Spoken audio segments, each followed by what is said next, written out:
Hello, hello. Oh, 2, 1, 0. Now, hello, hello. I haven't even quite got my apron on yet. It is Pi Day, but only if you record the date the way Americans do, with the month first. Which honestly, if you think about it, doesn't make a lot of sense. But take advantage of it anyways. Pi Day, because the other system you don't get a Pi Day because there aren't 14 months. Pi Day. So, Pi Day. Now, we're gonna have a problem right off the bat in that I only have one pie plate. And here it is. So for the other pie, which honestly calls for a tart plate, but I don't have that either, we'll be using a small cake round for it. Hope that works.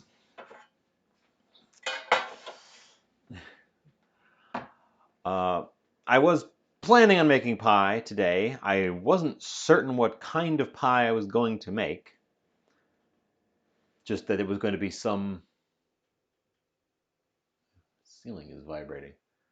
That it was going to be some kind of pie. And then last week, oh my God, a raid. Davy. And Raiders. Underscore Dead. Pixel Hound. Zin. Welcome, welcome, welcome. I'm literally just getting started. I'm just explaining what I'm going to do. Perfect timing. Oh. Well, Twitch said you're a raider.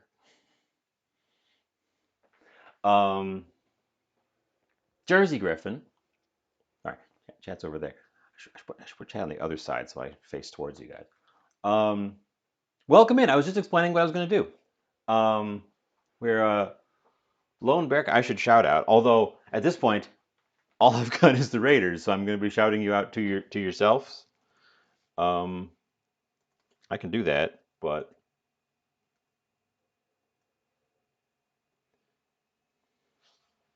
shout out.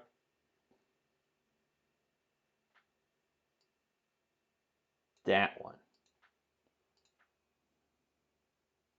I wish there was a shout out shortcut button.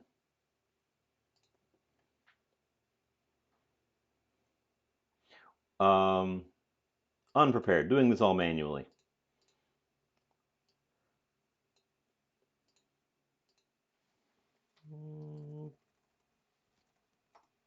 Bam, bam.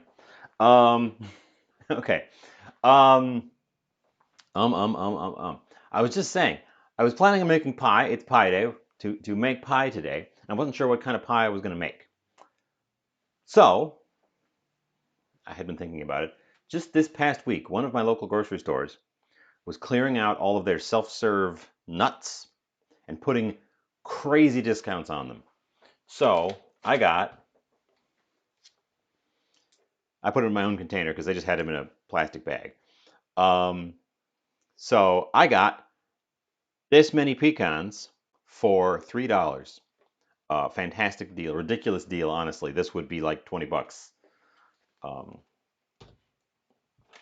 I did pick up a little bit. These are all nice whole pieces. So I did pick up a little extra of crushed up ones, so I don't have to crush up my nice big whole ones. But that was a fantastic deal. But that's a dessert pie, and it's Pie Day, so I want to have. If I'm making a dessert, I got to make a meal as well. And since it's Pie Day, the meal part also needs to be pie. So I have a recipe here for savory Irish potato pie. So we're also making a potato pie. The problem with the potato pie, Frey Bento's pie in a can from scratch. No, I've never heard of that.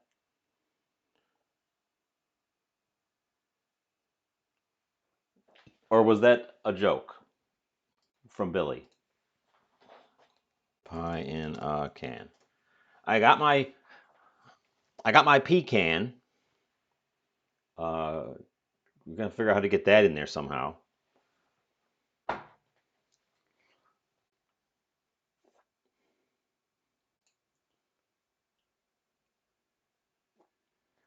Um, Happy Pie Day. Welcome in. So I was saying, uh, I've only got one pie plate, and it's this one, and the pecan pie is going in this one. So the potato pie is going to go in this one, which is a cake tin. So we might have a hard time getting it out of there. It's going to be a learning experience. Welcome in, Jay. Let me get rid of my starting screen. And then I guess they're going to sit and bake for a little while. I'm hoping that this works where I can kind of layer them together. Step one, when you're baking, preheat your oven. Sorry, step one, when you're baking, look inside your oven to see if you've got anything in there that shouldn't be heated up. We're good. So then preheat your oven. I've selected 2 pies that go at the same temperature, so 350. But for 8 bentos, make pies that come in a flat can that you can just throw in the oven. That sounds very convenient. Preheating is sometimes a scam. In this case, it's strongly recommended. Let's get out my ingredient. I've got recipes up because I'm not doing these completely freehand because I don't trust myself to bake completely freehand. So we're using pecan pie from Simple Recipes and a Irish potato pie from A Spicy Perspective. And that one, it'll taste good. It might not come together, and it might be impossible to serve. Yeah, and then if we have time, or perhaps when we have time, inevitably, I might put together a brine. See what I can't do with that brisket that I was thawing out last week that didn't get done in time, that didn't get thawed in time. So that's preheating. Let's get over to the countertop and get started. The pecan pie is going to take the longest of the two, so we will start there.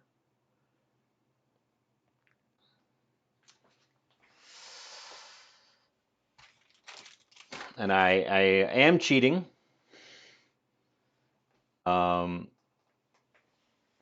am 100% cheating with pre-made pie crust because I didn't plan on making this an all-day. Welcome in. Yes, we're making 2 pies. I didn't plan on making this an all-day thing where I make my own puff pastry from scratch, and I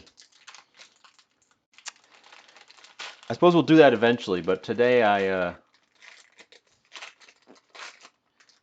don't want to do that.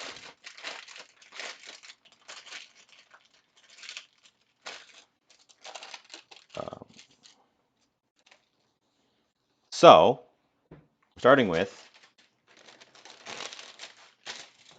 a pre-made pie crust, which we are going to delicately unroll. It has been in the fridge thawing out for a couple hours, and then I took it out and put it on the worktop while I was setting everything up to try to get it as loosened up as we can. I really would rather it not break. So we're going to go real slow and let it relax.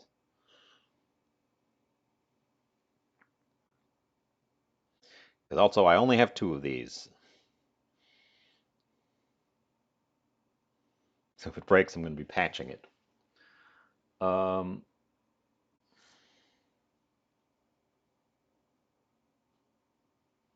The hardest part is always this little last bit because it's the most curled up. But looks like we made it out.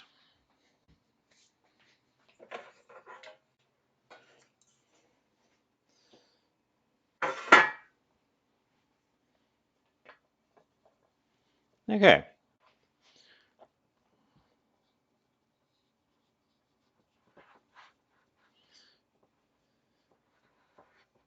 Oop. Well, that part's going to be above the edge of the pie anyways, so. Gonna get it nice and fitted into our pan. And then, awkwardly, we are going to refreeze it. Once it warms up, it will be better, but I can't wait for it to warm up. It needs to go back in the freezer, but in the pie plate. We do the opposite of a Felix. Thank you for the moisten.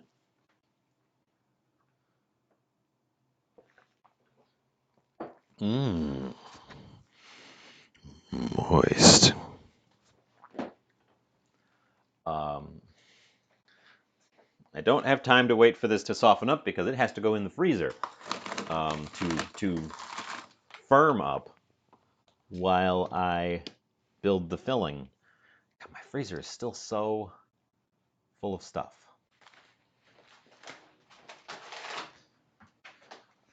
I thought taking that enormous slab of meat out of here would free up some room, but it really just didn't do that. The freezer! I'm following the recipe, and this recipe says preheat the oven.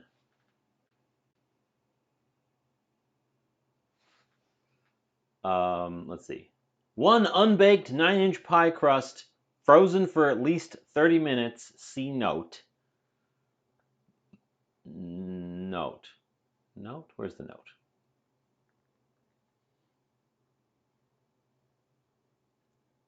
Note. For this recipe, you'll make a pie dough. I didn't make it, but I rolled it out. Roll it out, place it in a pie tin, trim the edges, and then freeze it. No need to pre-bake the pie crust. I don't know why, but that is the official for this one. It did say I should trim the edges before I freeze it, so let's do that.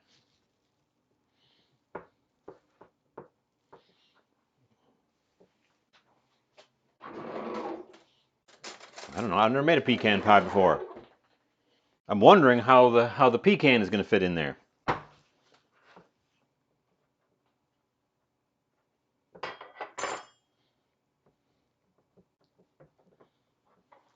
I want to decorate this at all? I don't think so.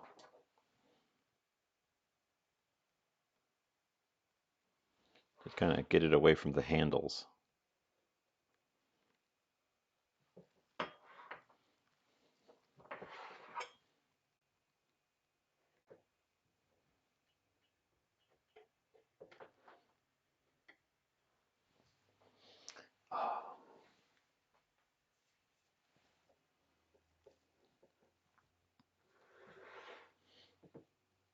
Well, I mean, the pastry itself is already rested and ready to go. So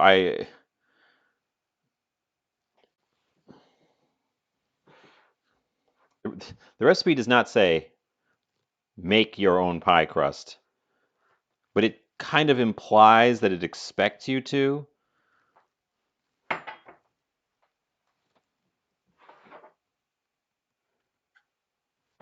Okay, I'm going to take a little bit and try to patch that.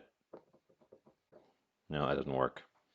That doesn't work. Pie scraps. Okay, we're going to freeze that. Hang on to the pie scraps. We'll use them for something. We'll get creative with them.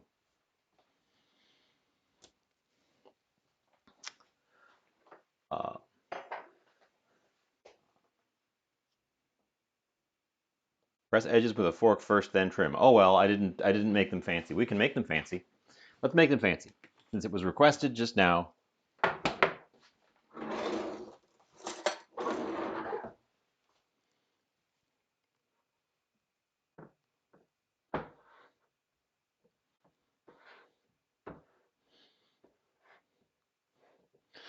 Now, I'm not a confident baker, so we are still in the stages of using a recipe. Not like the last couple things I made with the chocolate fish and fish cheesecake, in which case I couldn't have found a recipe if I'd wanted one.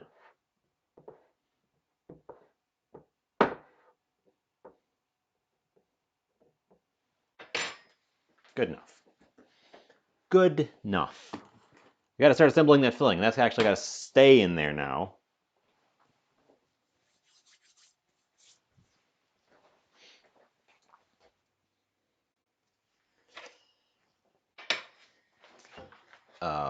Bowl.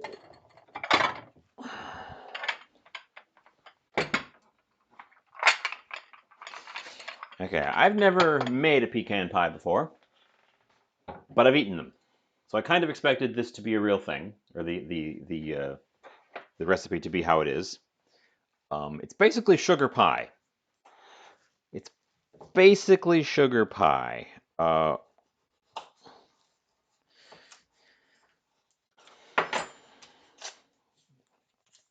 We're going to melt half a stick of butter in a smaller bowl.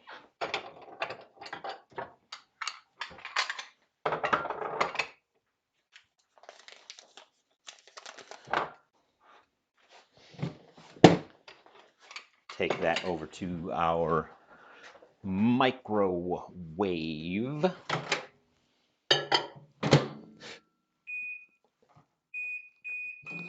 Probably going to do it in a couple pulses. We're going to use a whole stick of butter today too, because the other half is for the other pie. So if you're not familiar with pecan pie, it's essentially sugar pie. It's like a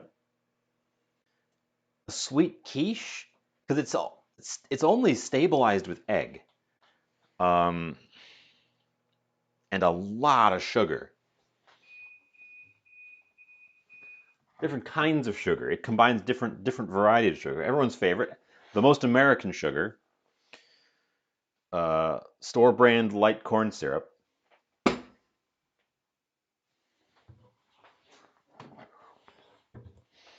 Molasses. I was rummaging around and I found this container of old brown sugar, and I hate using brown sugar, but since I've got it, and it was back in there somewhere, and as you can see, it's all dried up and crunchy, I'm going to try to use that up so I can get rid of that container. I'll wing it. It'll be fine. Vanilla, salt, melted butter, which we're checking on. Nearly. Another pulse.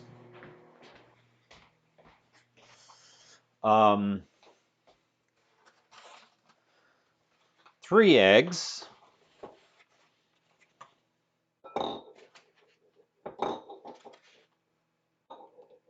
That's a bit of a shrimpy one. Get a 3 eggs. It's not proper high fructose corn syrup. No, it's regular fructose corn syrup. And I don't think I've ever had a bottle of it in the house before. So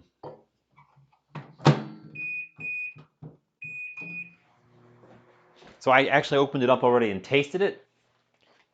In part because it says right here on the bottle, made with vanilla extract. So like they flavor it, because I've been really enjoying. Look at that butter. I've had a bottle of Lyle's Golden Syrup.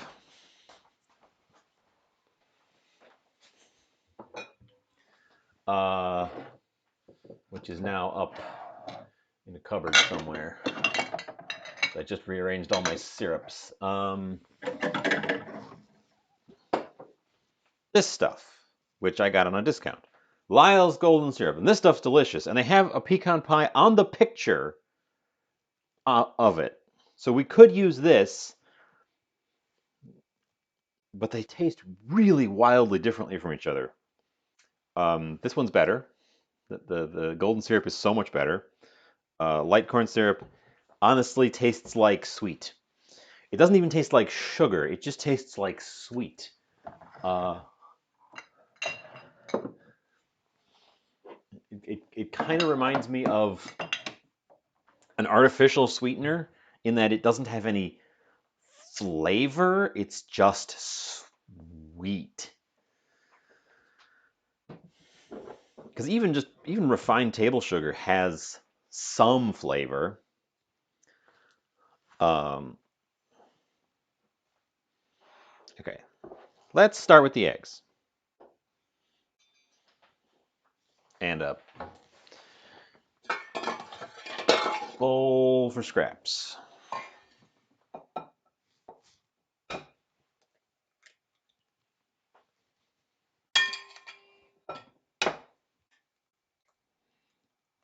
Come on.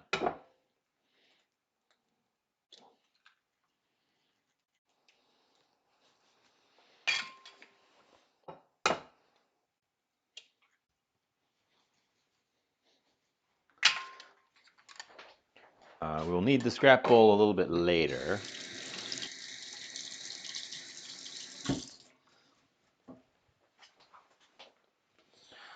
Normally, I don't advocate for cracking eggs on the edge of the bowl like that because you have a high chance of breaking your yolks. Treacle from genuine Cornish treacle mines. I wish I should make a treacle. I should make a treacle tart. I don't have a tart plate, which is part of the problem. I should be using a tart plate for the potato pie because I'm concerned it's going to be hard to get out of this pan, which the bottom doesn't come out of.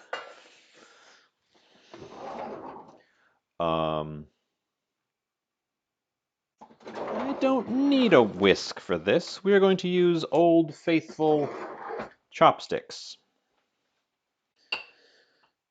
which lets us break the yolks. And then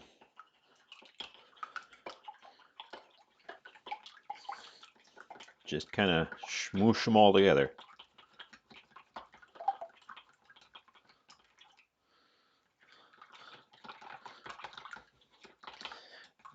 I find using chopsticks helps avoid overbeating eggs. If all you want to do is combine them, it does a good job of combining. Taizan pie. Tiny Whisk is right there. He's on vacation.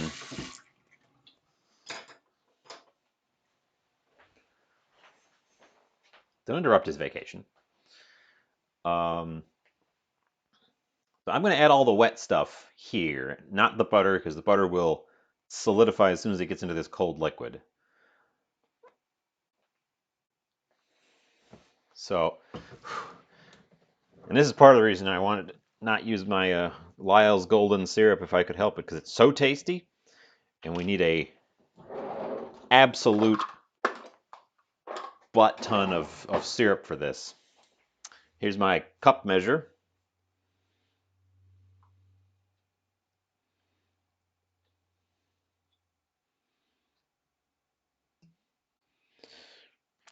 And there's a cup of syrup.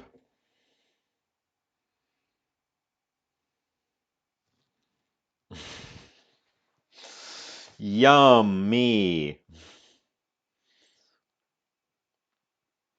For those of you following along at home, this is why Americans are fat. This specifically.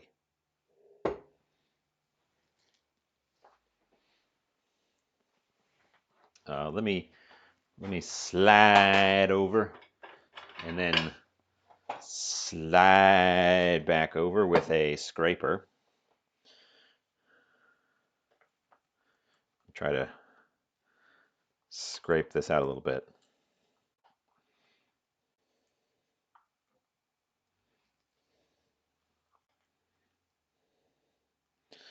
So like I said, it's pretty much sugar pie.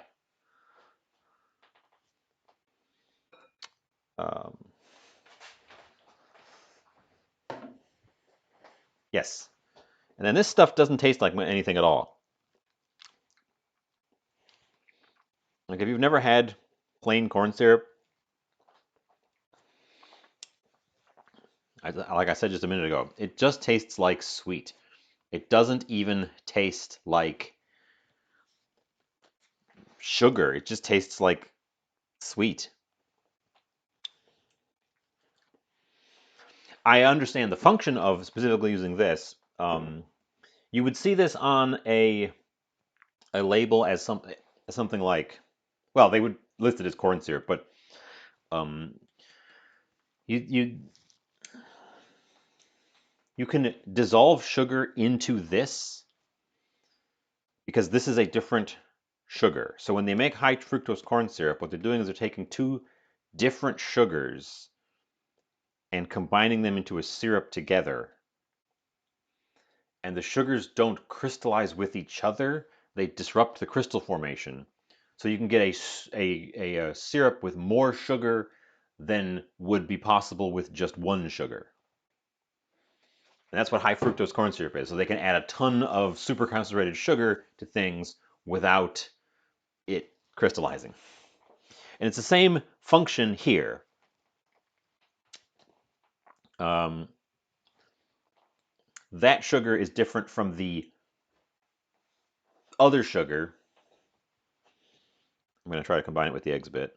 It's different from the other sugar, so it, in theory, will.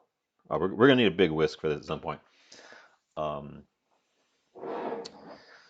In theory, will prevent the pie from crystallizing in the oven. Or rather, crystallizing when it cools after it's been baked.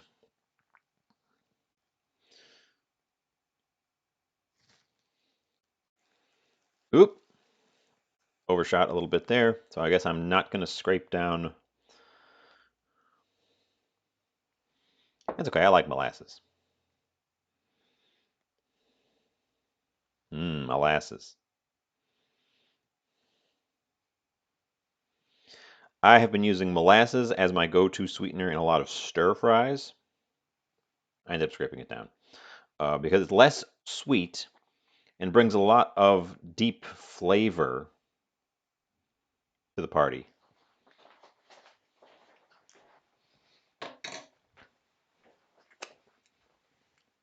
Which just a handful of sugar doesn't do. Also, molasses has no shelf life, keeps essentially forever. Um, and it doesn't crystallize the way brown sugar does, and you can combine it with white sugar to make brown sugar. So take that, brown sugar. Nobody needs you. Speaking of brown sugar, get out your brown sugar that nobody needs, that I found in the back of my cupboard. That's all hardened and crystallized because I forgot about it. I'm going to use up as much of it as I can now.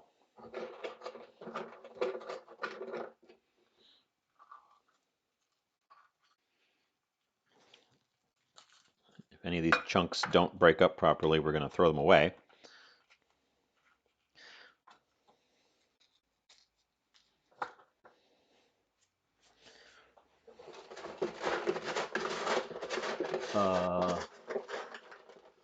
UK code. I believe the UK has removed sugar from most of their sodas, switched over to all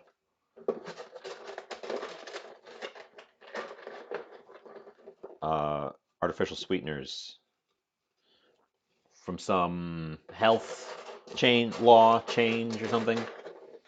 But yeah, prior to that, they would have all used real sugar, which, while tasty and sweet, can't get quite as concentrated as you can with the fructose stuff.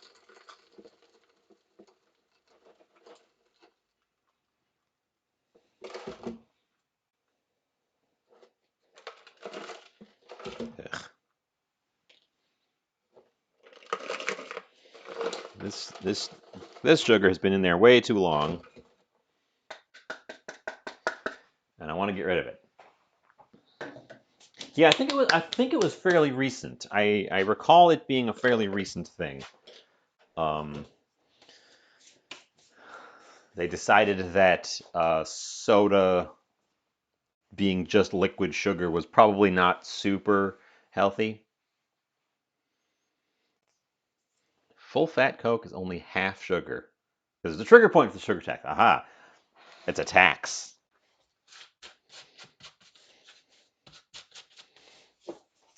I know about it because Sal has complained about Pepsi a couple times. Where that lump looked like it wasn't going to work. Um, Eggs, corn syrup, brown sugar, molasses,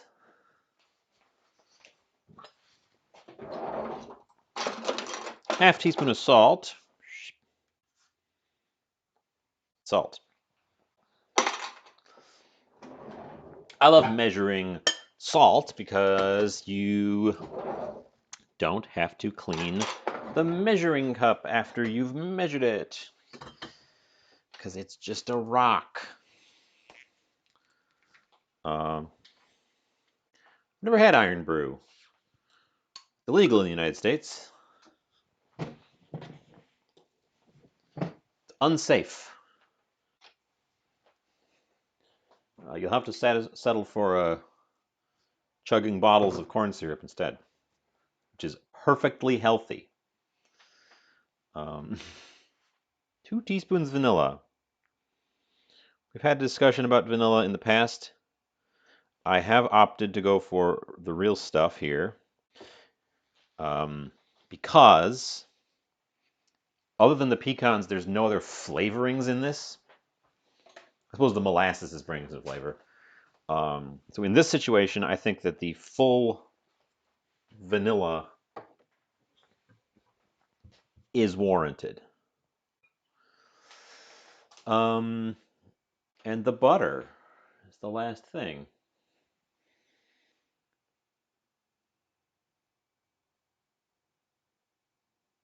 No need for a mixer. You can do this by hand with a wooden spoon. Well, I pulled out my plastic one, so let's take that as a point of advice and swap from the silicone scraper over to a wooden spoon.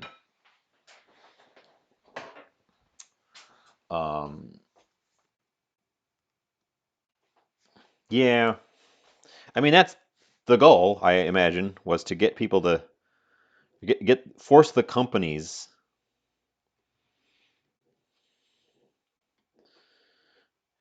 to do it themselves rather than pass a law that said you have to do it this way.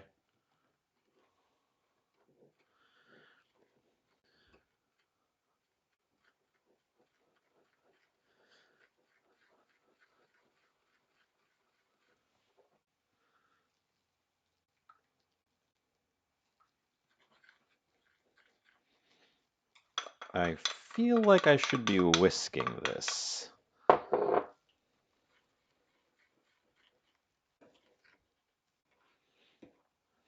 But it's not combining super well, so we're going to get a big whisk.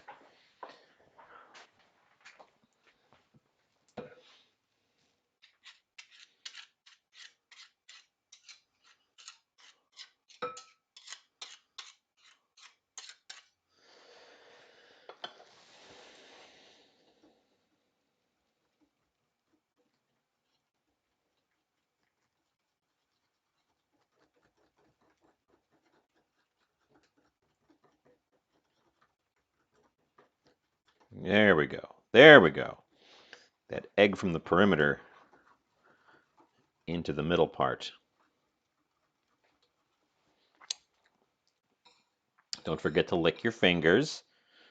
Wouldn't want to miss out on this raw egg sugar liquid.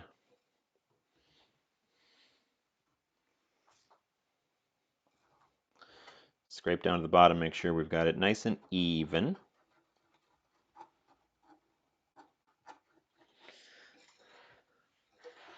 I don't know how someone came up with this specific thing right here. This is just sugar and eggs with a little bit of butter in it.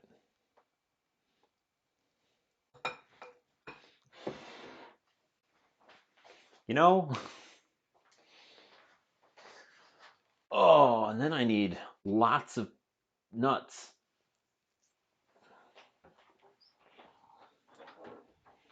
So like I said, I got a windfall, this many pecans for $3, and then I went and got some extra pre-crushed ones so that I wouldn't have to chop up these big ones. And this little thing of crushed shards was just almost $2. That shows you how the price of pecans.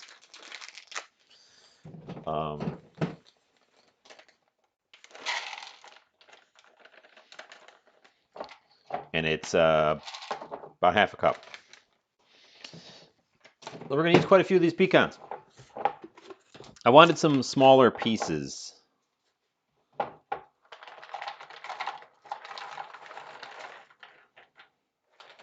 So it wasn't all just big whole chunks.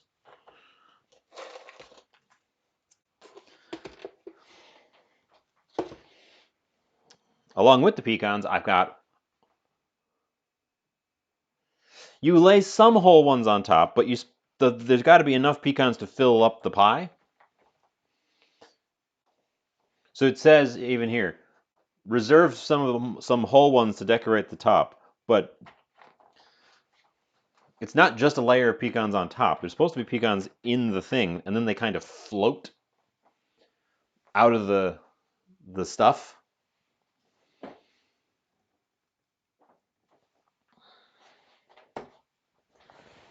Pecans. Okay.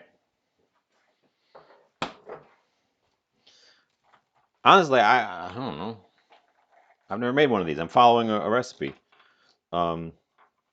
So reserve some nice whole ones to decorate the top with.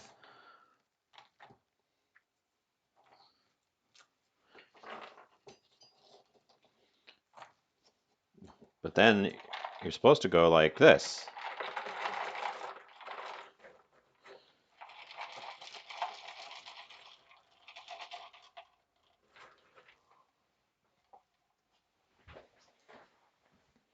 The pecans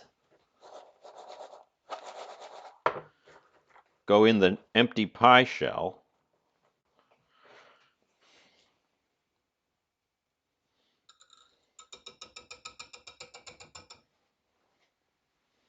And the goo goes on top.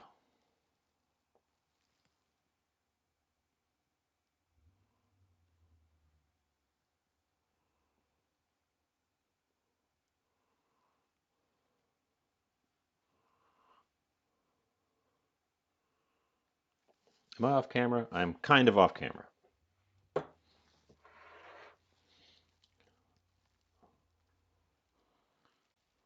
And the goo goes on top of the pecans, and then they kind of float up.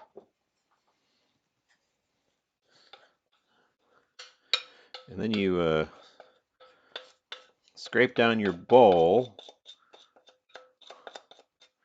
Think about how bad it would be if you dropped the bowl directly into the pie while scraping it down.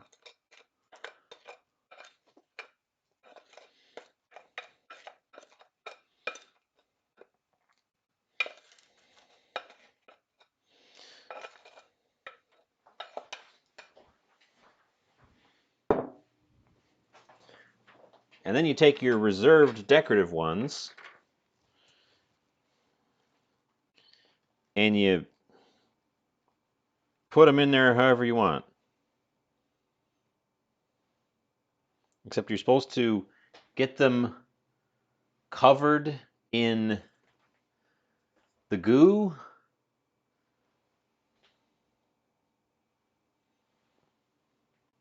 I guess the nuts have to be covered in the goo.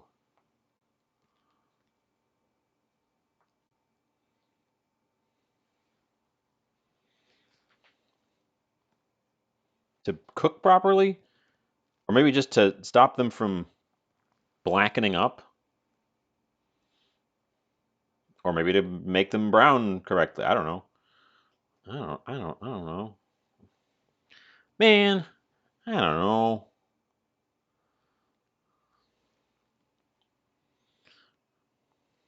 Making a little floury thing in the middle out of pecans. And then I'm refilling.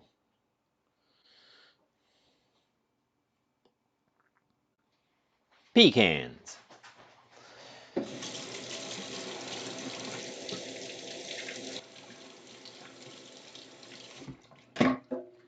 Our oven just clicked, so our oven's hot. I'm still not clear when you add the pecan.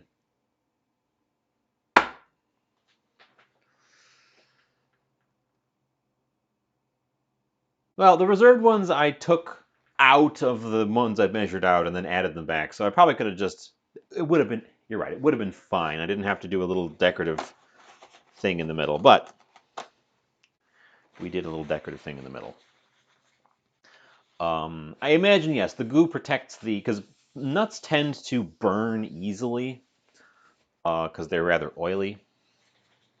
So I imagine the goo protects the surface nuts, which is why you want to add the goo to the nuts and then have them float rather than the other way around. Pecan. Yeah, it's a pecan pie. I picked this up special. We're going to throw this in the oven, uncovered, for 30 minutes. Pop that bubble.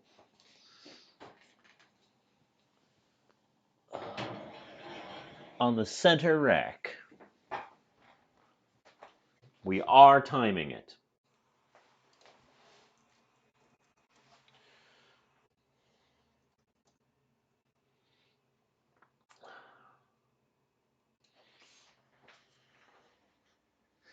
You gotta commit to the bit. You gotta commit to the bit. It's a pecan.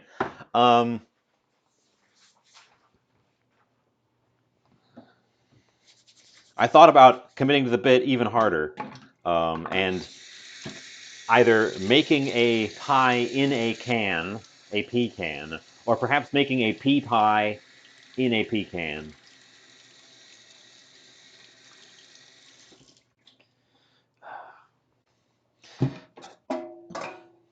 I'm gonna tidy up a little bit over here and get the sugar off my hands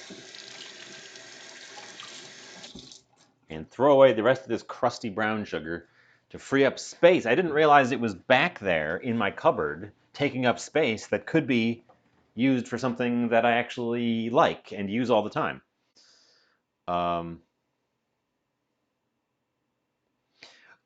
We actually have to time it because there's a second phase to the baking when I have to tent the top with foil. And we don't have a ton of time because I also have to make something else. So I'm BRB, other rooming it, sliding on over.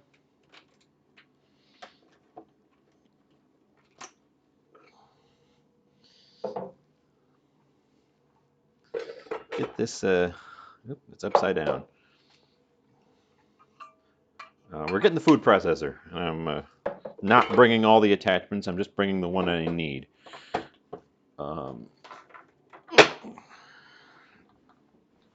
That was the sound of the suction cups letting go.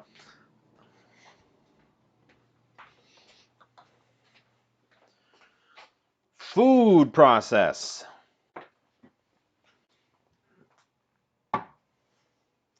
So,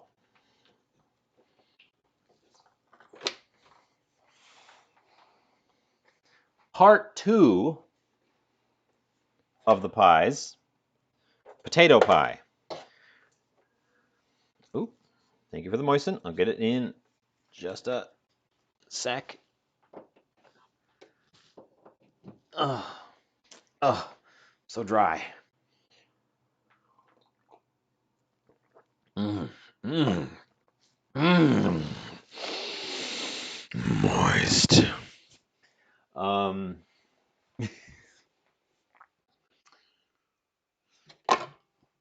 Is this hole big enough for my potato? Should do.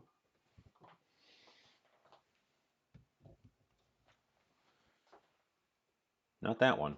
We will have to potentially trim the potatoes. Jesus. No, that's Easter.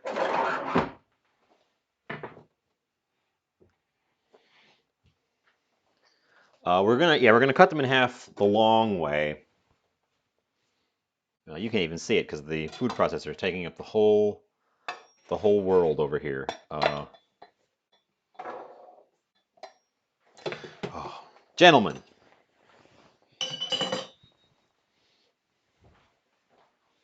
out of the way. Tiny Whisk, have a vacation. Or continue your vacation. Everything is slightly buttery and sweet over here. I'm going to turn off that one.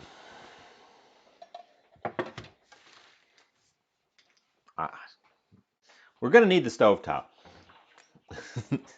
It's terrible. It's butter and sweetness all over the place. I hate it. Why did I make a pie? Of all things. I'm supposed to cook the filling of this before I bake it, or parts of the filling of this. So we should probably get started on that before I do the potatoes.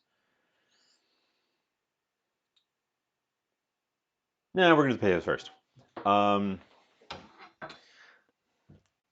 It calls for 5 potatoes or 4 large potatoes, but it doesn't say what kind of potatoes, and potatoes come in wildly different sizes. So, I'm unclear as to how much potato I actually need. I'm not peeling them either. I'm going to leave the skins on. I like the skins, especially on these reds.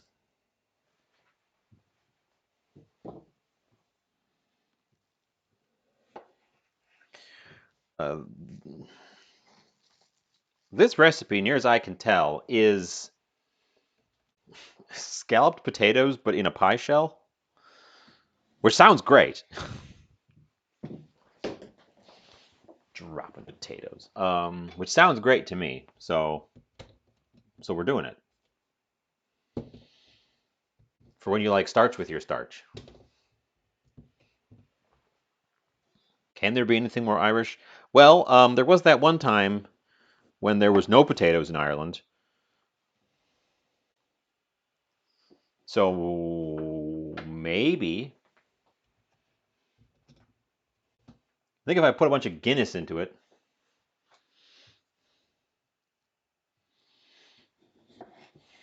we would have maybe a little bit more Irish. Oh, somebody followed me. Oh, one of the Raiders followed me. Sorry, I wasn't looking at the activity feed.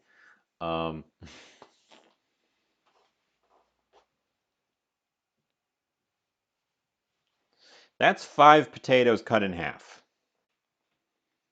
Do we need more potatoes? It's all got to fit in this, so probably not. It's probably a good amount. So let's get them moving. Power.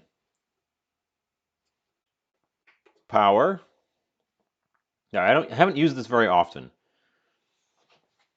It was either this or the mandolin. Honestly, the mandolin's probably the better choice, but I want to use this thing. Disc.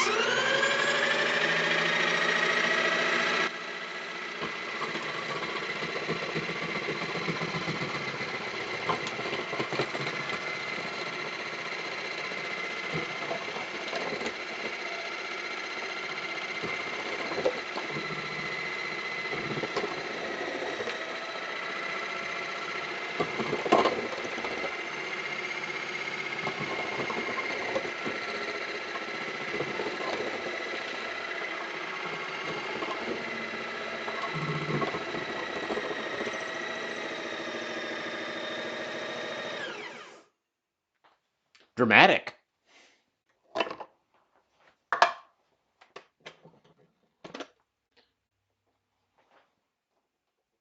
Ah, that's what happened. One of the potatoes got stuck in the blade. I think the first potato got stuck in the blade.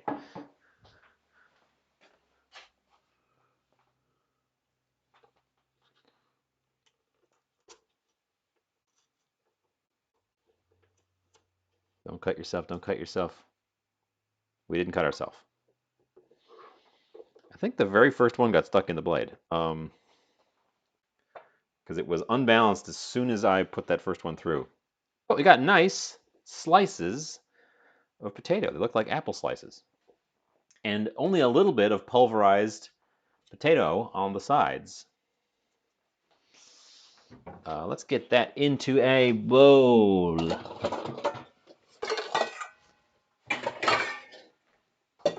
Turn the thing off.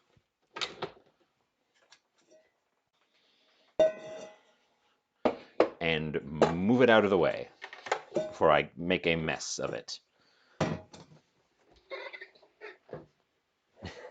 Yeah, it would have taken ages to do them with a knife. I do have a mandolin, which would have gotten the job done, but probably also would have it would have gotten the job done and more evenly. These are a little bit rough. If I was making potato chips, I would probably use the mandolin. These are going in a pie, so I'm not. They're getting scalloped. I'm not super concerned about them all being perfectly even. I'd rather get them all blitzed through. So we got little scrappy bits, but for the most part, we got nice, if slightly wonky. Some of them are perfect slices. Some of them are just perfect slices, but some of them are a little bit wonky. Um, that's why I wanted a food processor for so long. It's because the things it does, you don't need it for a lot of things, but the things that it does, it is the best at. And doing this with this kind of speed, there's no other tool I could have come up with.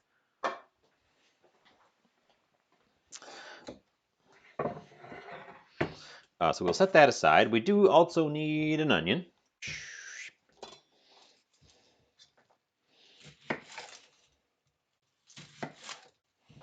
In this case, I am removing the skin. Where's my scrap bowl? The scrap bowl has come back over here now. I am removing the skin.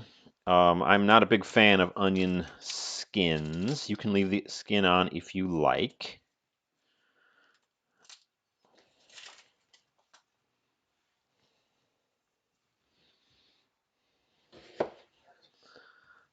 They're a little bit. They're a little bit. Well, you don't like onions, or are you allergic to onions?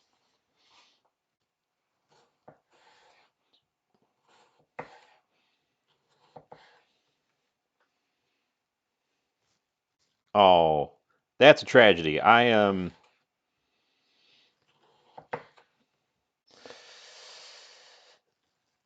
must be hard to avoid too. They put onion in everything.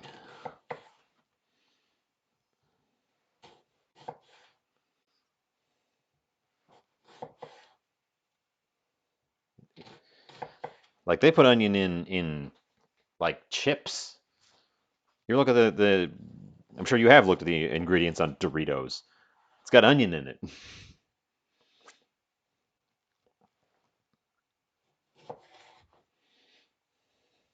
That one sucks.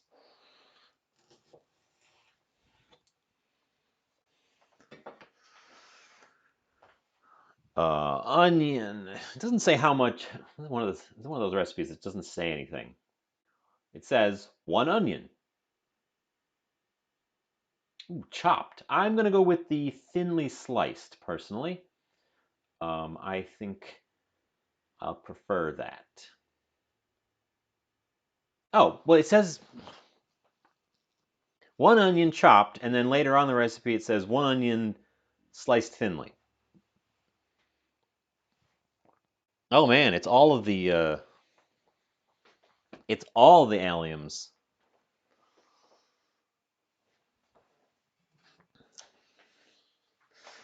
Well,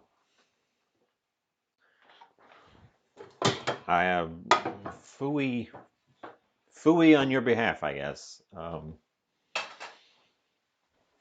Because there's also actually no. You know what? There's not garlic in this. There's only onion in this. I don't know what you could substitute in for the onion, but it's the only thing in here. There's no garlic in this recipe, which is strange, honestly. But if you could figure out what to swap out for onion, because this is just a flavoring element, not a like integral to the structure of the thing. Um, it shouldn't be that hard to come up with an alternative for it. Um,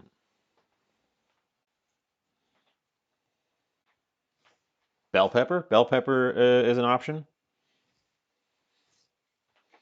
We need some bacon. I'm not sure how much. Well, it says 5 rashers of thick bacon. My bacon is not in the proper shape, so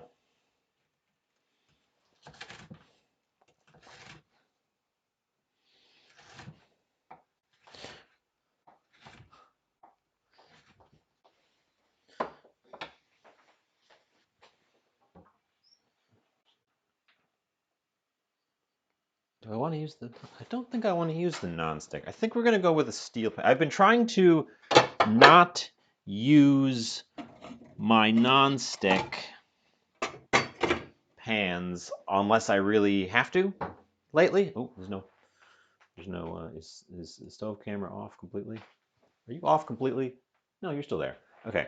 Um, I've been trying to use my nonstick pans sparingly. Um, Not because I have any fears about the Teflon coming off, but some people are afraid that they're going to end up eating a bunch of Teflon, which is just not a not a concern. Um, the trouble is in the manufacturing of them. They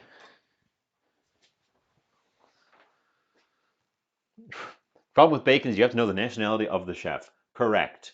This is an Irish potato pie, so I'm imagining they expect you to be using that UK bacon. But I don't know. Maybe it's different in Ireland.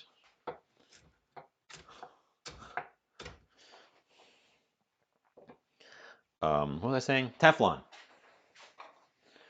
Uh, the problem with nonstick pans isn't that they're bad for you while you're using them. It's that the facilities that produce them do so using those uh, whatchamacallits, PFAS chemicals that we've all recently discovered are terrible. That the companies that made make them knew they were terrible forever, and yeah. So I'm trying to not wear down my nonsticks so that I don't have to buy new ones. Because if I buy new ones, that means new ones have to be made.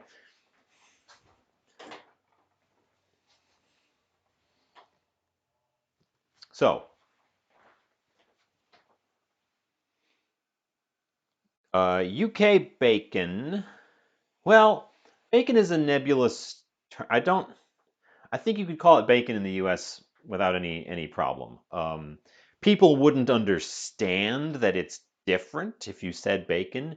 The average American only knows bacon as streaky bacon, the belly cut. Um, so that would probably be the biggest issue is you'd have to stop and explain the differences.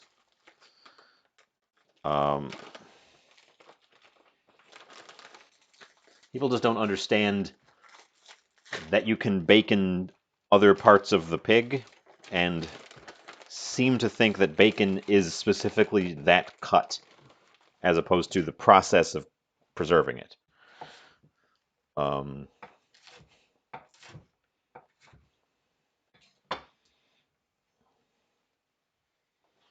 that's probably about right amount-ish. Um, which is why you end up with things like Canadian bacon, which in Canada they call back bacon, and in the UK probably call it something along those lines as well. Um, because to the Americans, they don't understand, the average American doesn't understand bacon being a process rather than a specific cut. Um, so all that said, streaky bacon. I'm using streaky bacon. Does my butter go in there? Yes. Oh, dang. Oh, dip. Place butter and bacon in a skillet.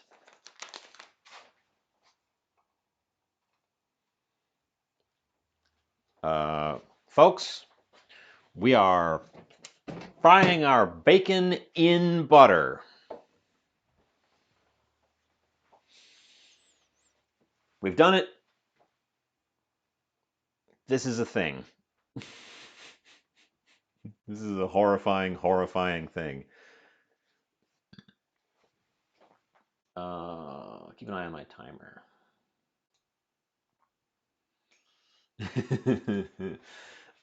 Place butter and bacon in a large skillet. Maybe I should choose a larger skillet. Um, Saute until the bacon is crispy. We don't need to cook the potatoes through in the pan, so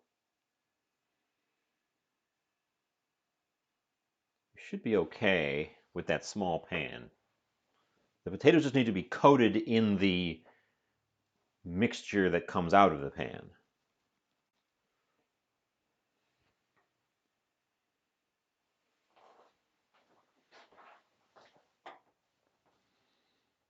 This is not going to be healthy. I was talking to uh, Redbeard this morning. Asked what I should have for lunch. I often will ask people that I'm actively watching on Twitch, what should I have? I'll fish for ideas from people who are doing other unrelated things. um, knowing that I was going to be eating very unhealthy this evening. Um, we settled on dal. I made dal for lunch, which is the complete opposite of what I'm making now. It is about as far from pecan pie and potato pie as you can get. Especially since this has got bacon and butter in it. Because it's very easy to just incidentally make vegan dal, which is what I had. So yeah, we're supposed to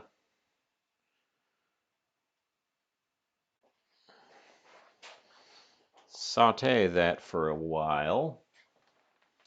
Probably should get the other pie crust opened up before I need it, and then just pop it in the fridge.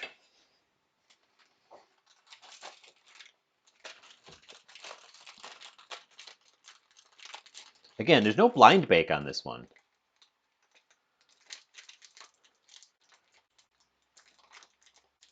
which is strange. Um,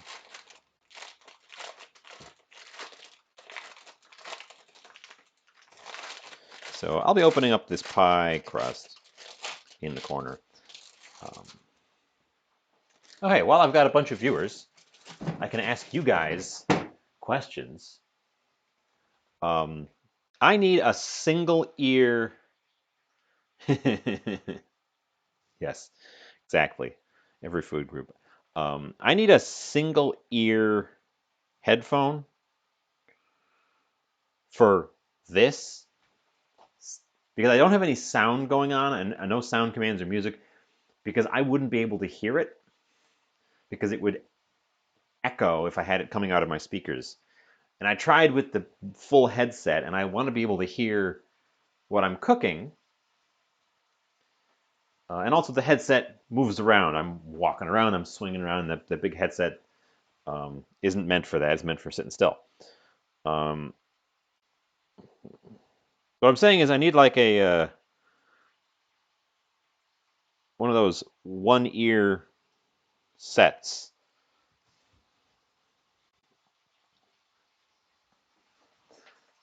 So you can hear. Does anyone know about those?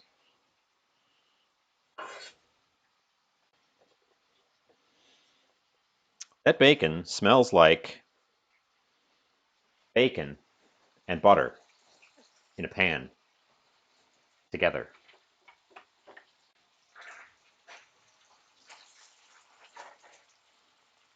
Oh, let's go.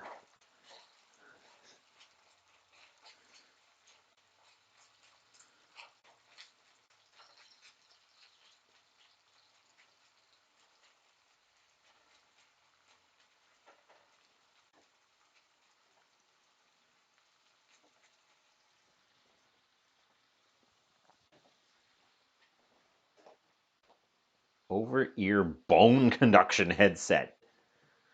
That sounds intense.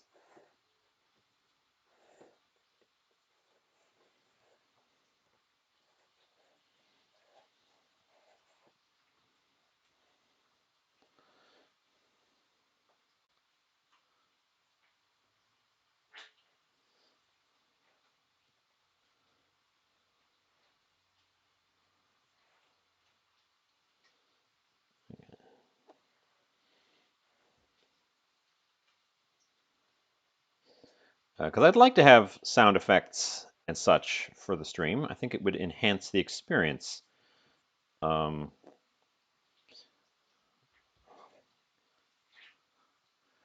I could make the bot say moisten instead of just me saying it.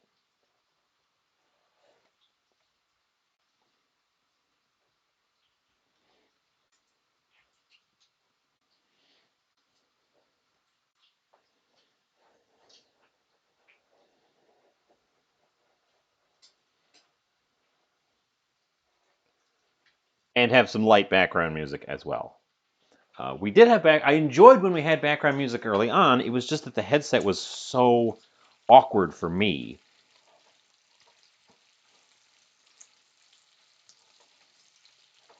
And also, I trusted a service to provide me with royalty-free music, and they provided me with music that got me a bunch of YouTube flags. So there was also that. That is too hot. We are browning our butter a little bit too much.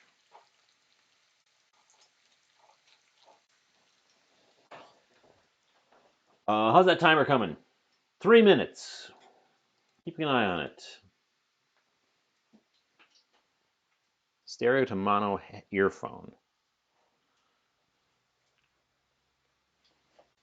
Let's.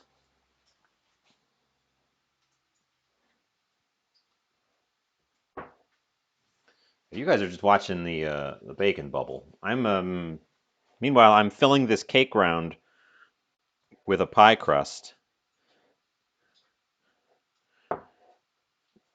like you're not supposed to, crimping down the edges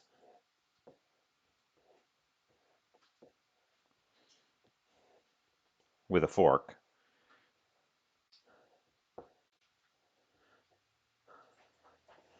I got it in there successfully, um, and then we're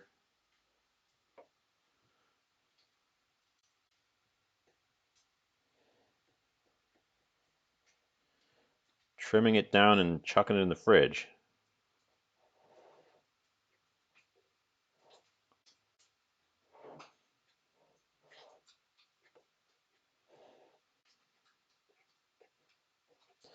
I need to keep my eyes out for a tart pan. I can definitely see why this wanted to be a tart. Bridge. There you go.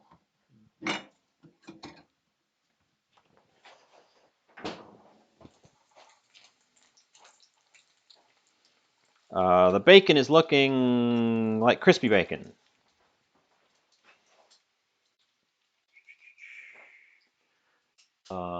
Apple earpods.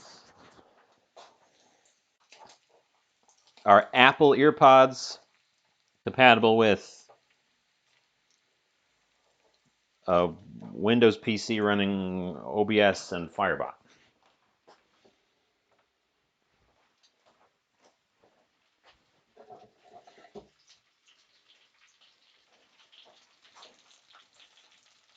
Onions have gone in. Timer says 58 seconds.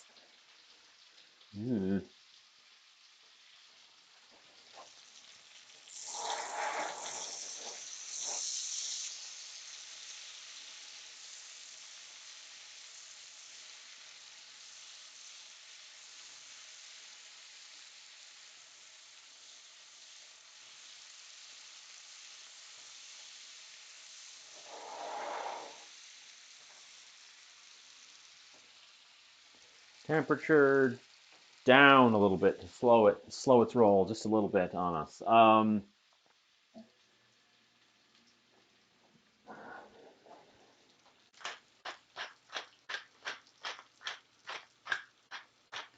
Salt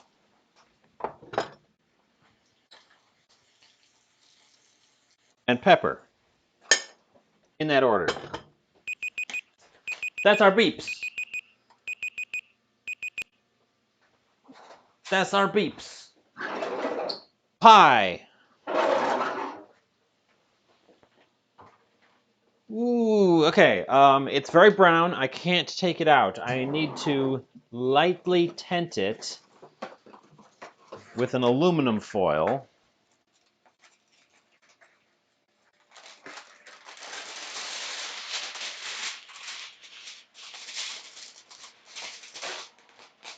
Oh, I'm doing this where nobody can see it. Big aluminum foil. Come on, big aluminum foil. Big aluminum foil.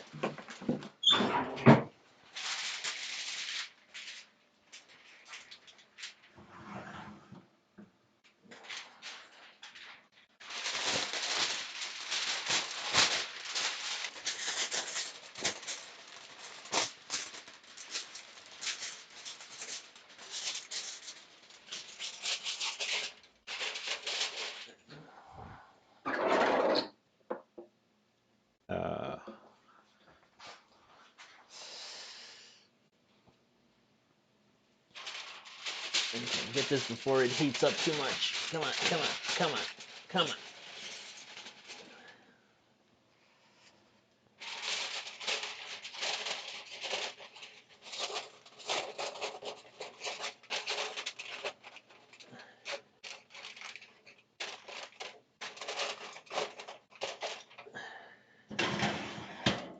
Okay, well, good enough. Normally I think of tenting and then like covering and then uncovering in that order, instead of having it uncovered first and then covering it afterwards. So I'm unclear as to why we've done it in this order.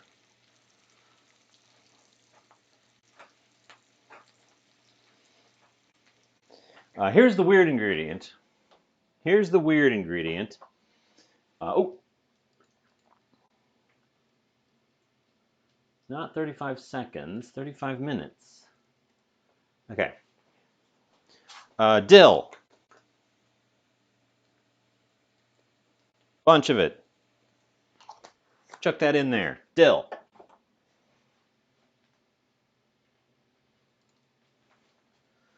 Salt, pepper, potatoes.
Okay, potatoes.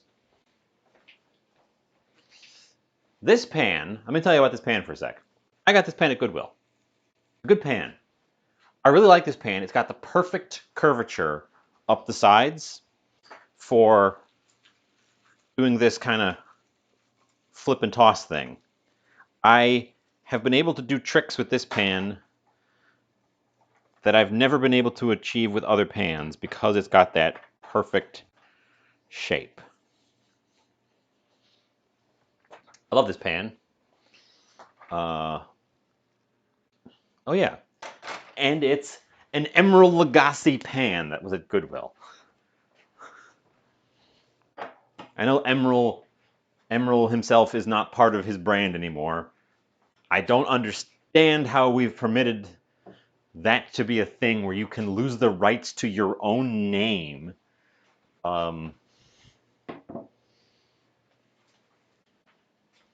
If you're not aware, Emerald Lagasse is owned by Martha Stewart now.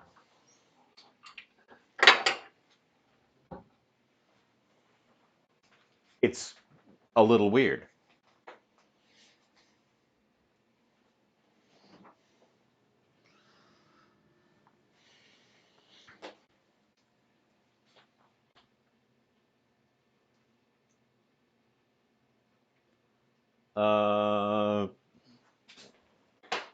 Heat off because we don't need to cook the. Yeah, Emerald himself is not owned by Martha Stewart, but his brand of cookware and the branding for his show that isn't running anymore, but if it was, all that was sold to Martha Stewart.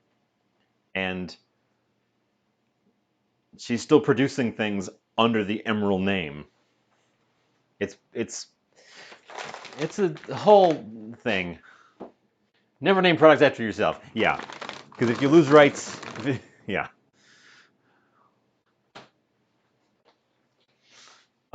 Yeah, exactly. It's tough when your brand is yourself, but yeah, it's a reason why you don't see a lot of internet stars who use their own actual real names in their branding. Okay, we need to fill this with that.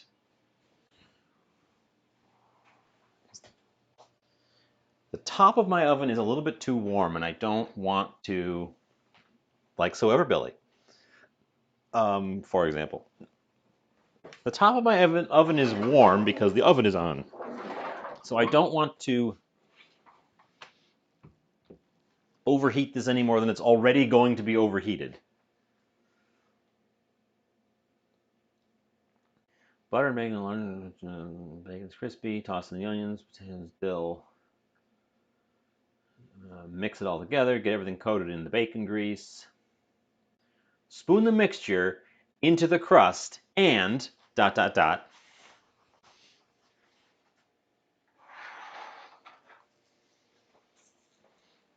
Well, I understand he sold it to make the money off of the sale. What's awkward is that it was his own actual real name that was the branding of his property. So now he doesn't have the right to use his own name in a professional sense. It's it's awkward.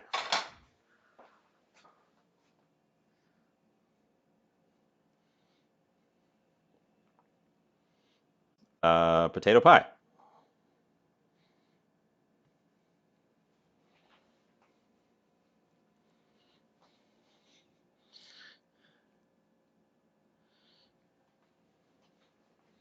And yeah, it just said put it in the pie crust hot. I'm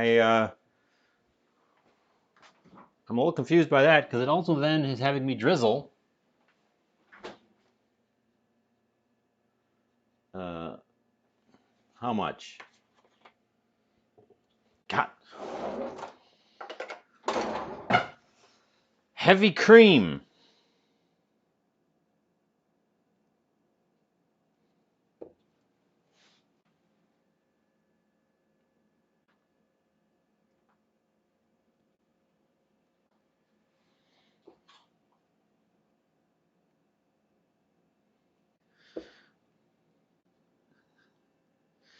This, by the way, is a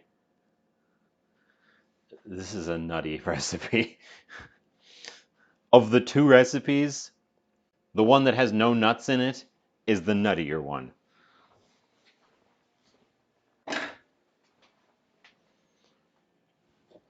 I have no idea how this is going to work out.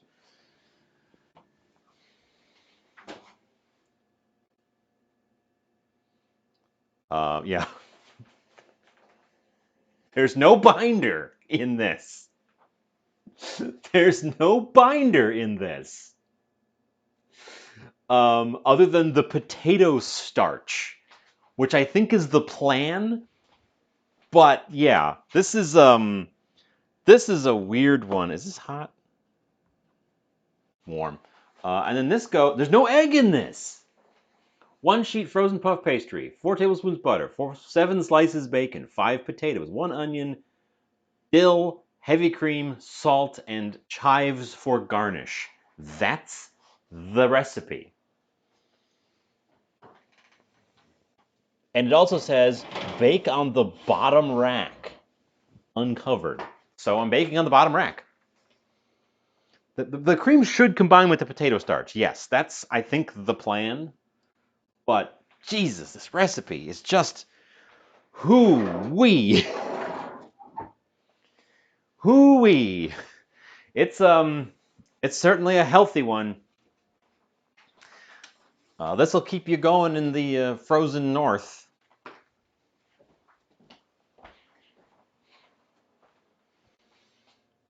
We've got a little bit of time to kill now because both of those pies have to bake.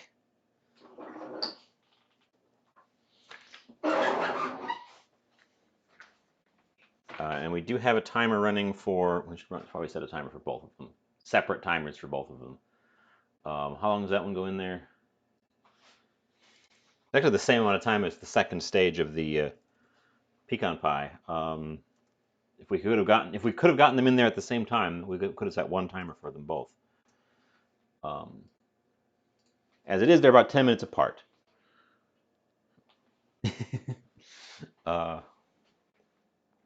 So we got a little bit of time to kill, so we can play around.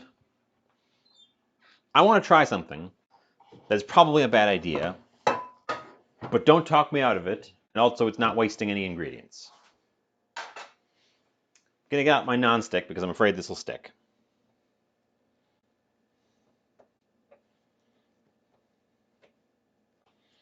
Oh, I did say if I had time that I would try putting together a brine.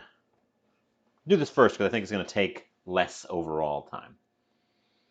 Let's have the timer visible, so whenever I glance over, I can just see it.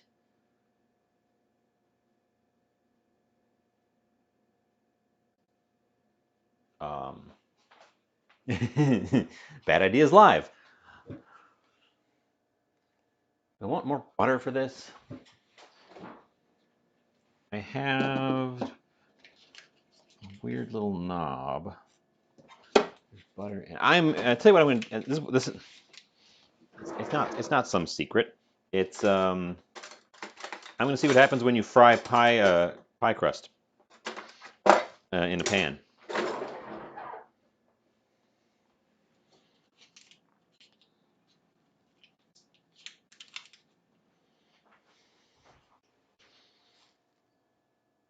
There's no paper on there.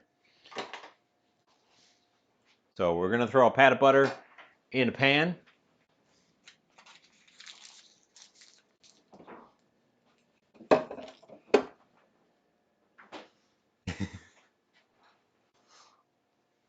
Because I got the scraps, the trimmings. I just want to fry them up, see what they do.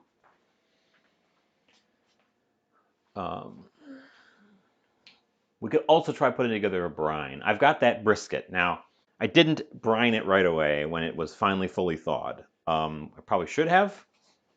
It took an extra day. It's not like it's been sitting there for ages and ages. Um, but now that it's thawed, I should do something with it. Also, here, I'll show this off. I got this, which I want to do something with. We could brine this guy, or marinate it or something. It's a pork belly section. It's a really nice looking one. It's actually still a little bit solid, so it's probably got to thaw for a bit longer. So we'll revisit that one. I picked that up today.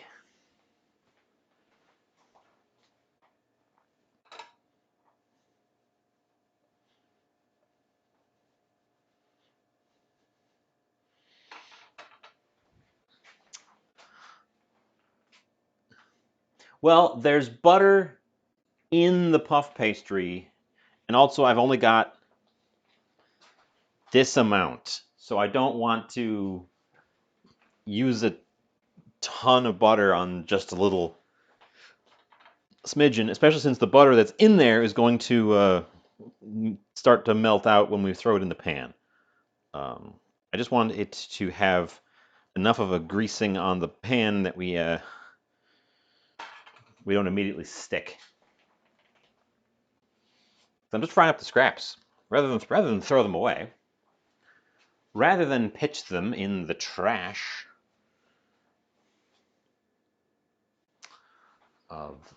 We also probably have time to do a couple of dishes.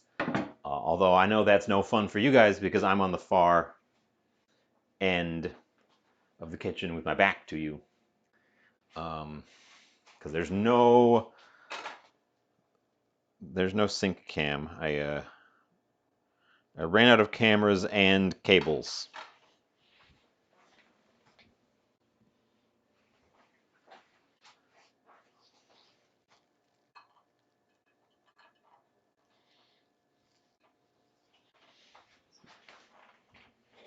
Pie scraps in a pan.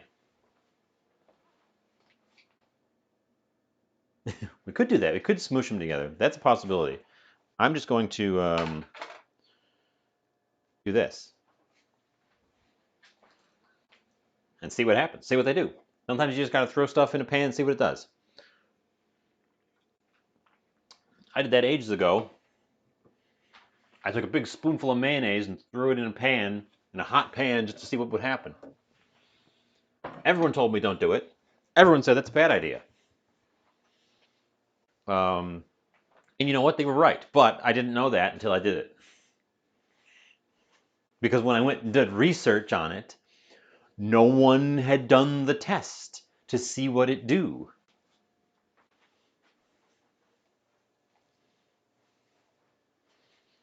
And now I've done the test, and what it do is it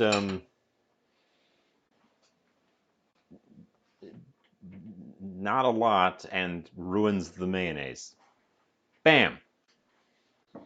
Test done. Answer get.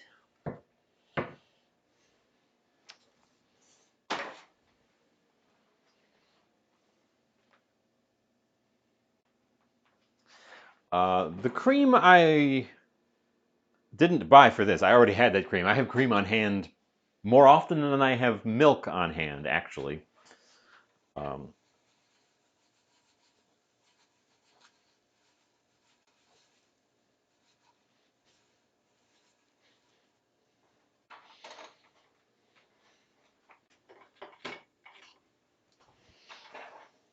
So don't worry about the cream. It will be used by me.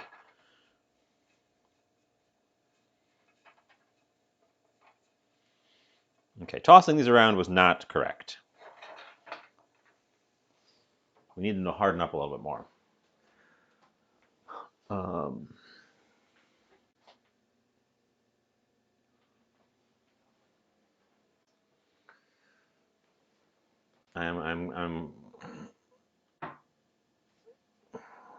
still wondering if I should do something with this pecan.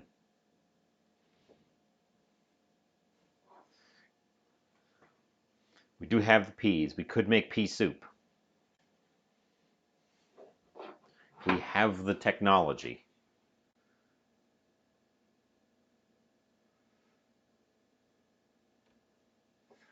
Um,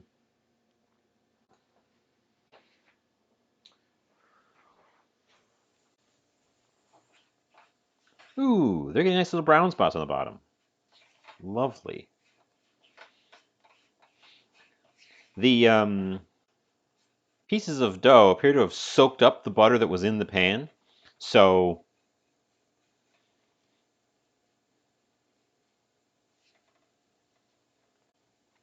that's a thing. Make note of that.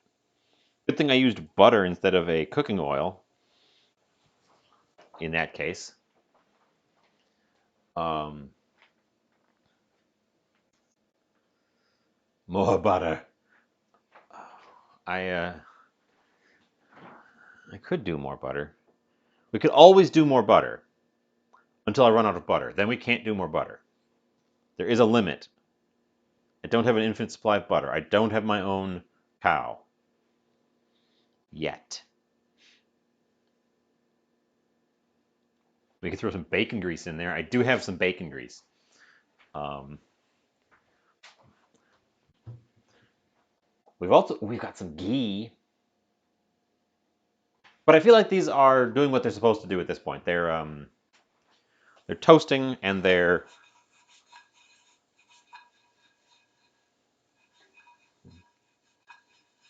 okay.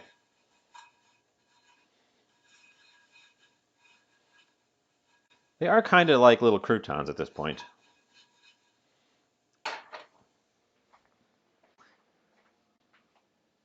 This is why Europeans have blocks of butter. Well, Americans have blocks of butter too. It's just that our blocks come pre-divided.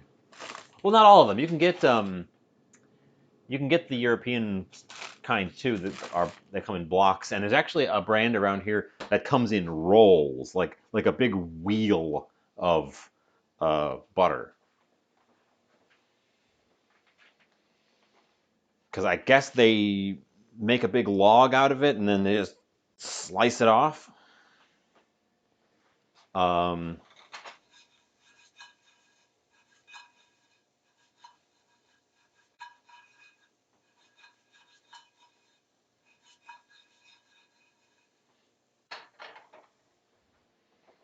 More butter, cinnamon, and sugar. Okay. Counterpoint. Sugar and not cinnamon. Well, I kind of want to taste them before I add anything to them as well. Uh,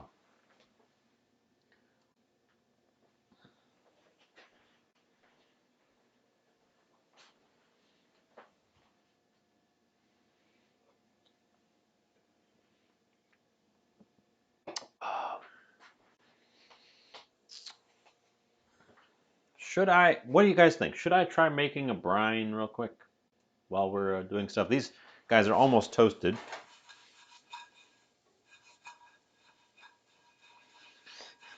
This is working well, and I'm wondering if you could make like pan-fried hand pies out of that pie roll instead of baking them, frying them. Because you thin, they should get good contact on both sides and cook through. Oh, you've done it. Ginger sugar with jam in the middle, like a Pop Tart.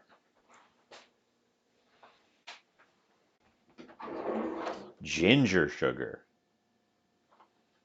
That sounds good. Uh, we are tasting one of these before I add anything to them. One that looks a little bit more toasty.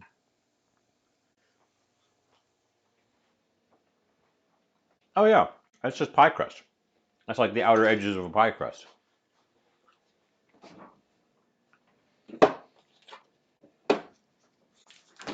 Yeah, that's fine.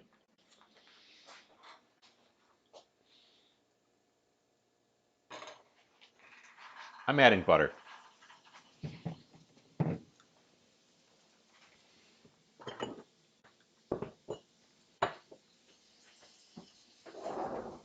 I'm adding sugar.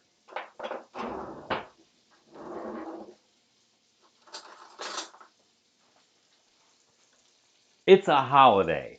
We are going to indulge in stupid things like this.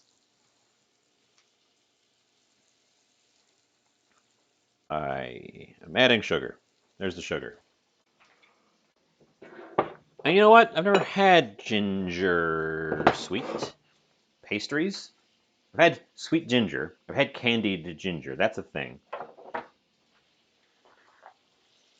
got some powdered ginger here, so we'll add some powdered ginger to that. See what it do. And see what it do. Butter and cinnamon on crust scraps and bake them in the oven. I'm frying them on the stovetop.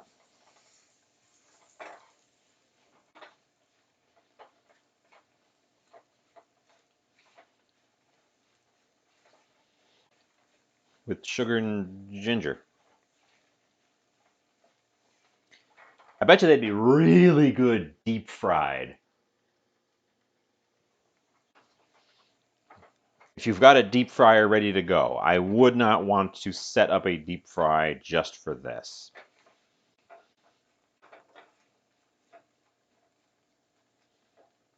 They do kind of fall apart as you stir them around.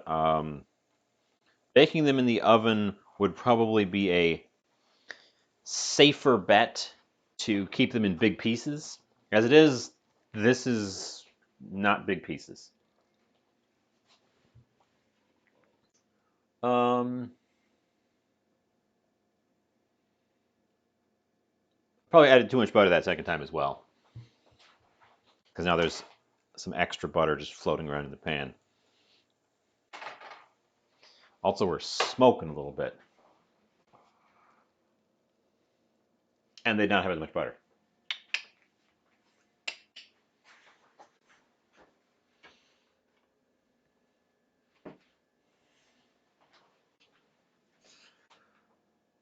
Yeah. What's our time looking like?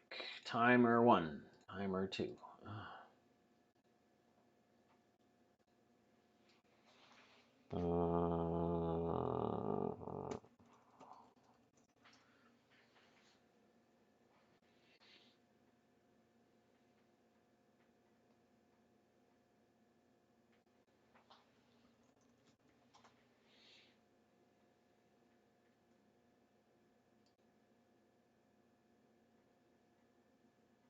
Uh, I'm looking a thing up. Sorry, I just stopped talking suddenly.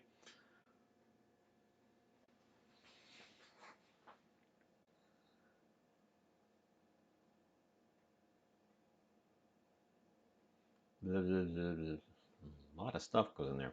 We could make a brine for some meat while we're waiting for stuff. Get that off the heat. Get that off that heat as well.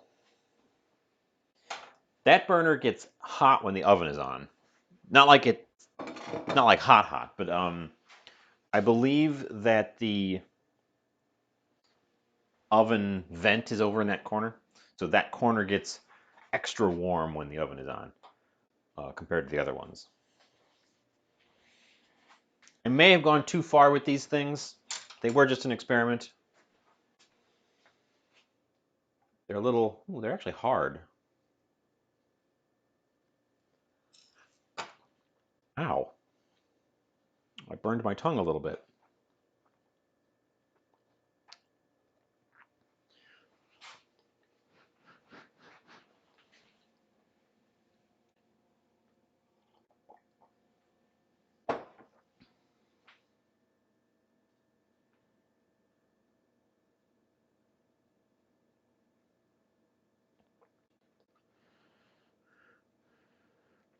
Um, you don't need an ice cream to make ice cream. Ugh. You don't need an ice cream maker to make ice cream. I've done it. It's not that hard. Those are too hot to eat.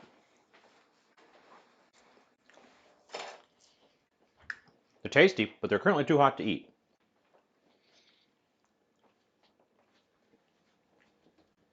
They're also a little bit gritty. And I can't taste the ginger. So I feel like I wasted some ingredients on that. That's unfortunate. Burn my tongue a little bit too. That's gonna come back to bite me.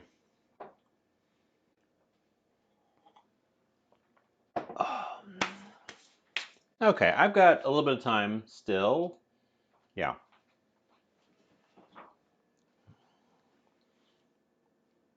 We are not going to be able to finish it today regardless because it needs to brine for some days.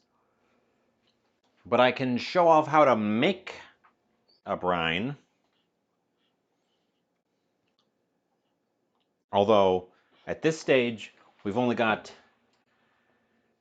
I'm not sure. I'm not sure I want to dive... Ooh.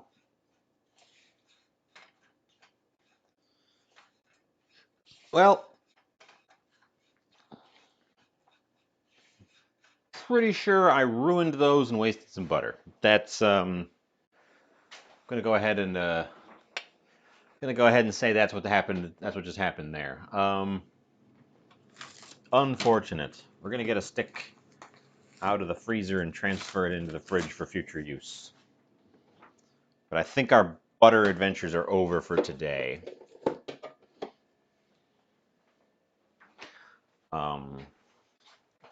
You look at these, the ones. It must have been when I added the sugar. They got really blackened on one side. And the one I tasted, first of all, was too hot to eat, and second of all, it had the grittiness of the sugar, as though the sugar didn't combine well.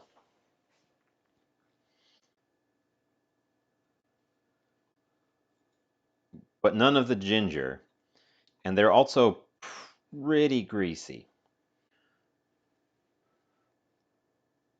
Oh, they're so hot. Tell you how hot they are. The first one that I picked up, blew on, put it in my mouth, my tongue sizzled. The saliva on my tongue literally audibly sizzled when I put it in my mouth, which is why I spit it out. um, so they're too hot to eat. Pavlova ice cream. Raspberry pavlova ice cream. Well, if I had more ingredients, I don't have the ingredients for it right now because I wasn't planning on making ice cream. But if I had the ingredients, I would show you right now, right here, how to make quick ice cream. Because I've got a method for it that is very effective. I can run you through it real quick. Do I even have... I do. Oh. Trapped in there.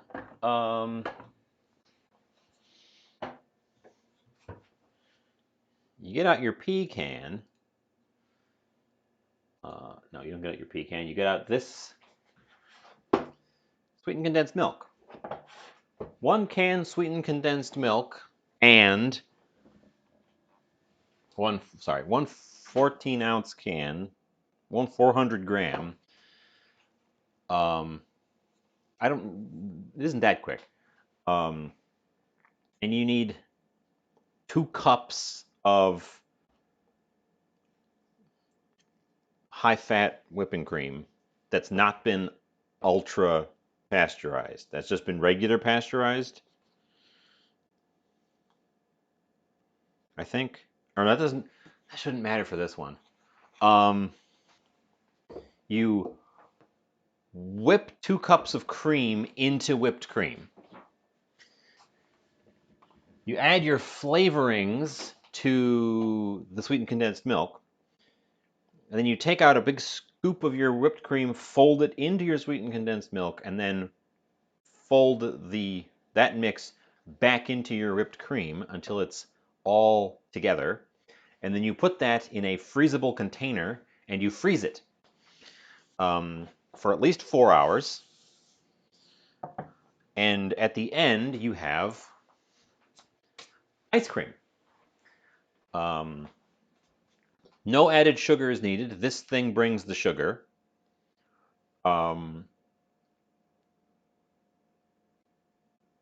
You do need good containers for it. Obviously, add whatever flavors. That's the method, and I've done it, and I've served it to people, and it's worked great. No churning required because you're aerating it using the whipped cream. It's a bit less stable long term. It'll start to crystallize in your freezer if you keep it for a couple weeks, I think. I had some for a while that it started to crystallize, but it never like went really crunchy. It stayed ice creamy with just a little bit of crystallization. The biggest issue I had was I didn't have appropriate containers for it. I tried using the same kind of containers I got my nuts in, those plastic like soup tubs. Grab one.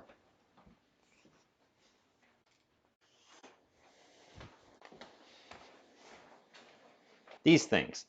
Don't use these in the freezer. This kind of plastic becomes very brittle when it's frozen, and they were breaking very easily. I don't know where to get those cardboard pint tubs, but those would be the ideal solution. But like I said, I don't have the ingredients. I can't demonstrate it right now because I don't have enough whipped cream or enough whipping cream on hand to make that quantity. Is this a 2-cup container? Yeah, actually, one of these and one of the can. One of these and one of this size can makes ice cream. That's the proportion you need.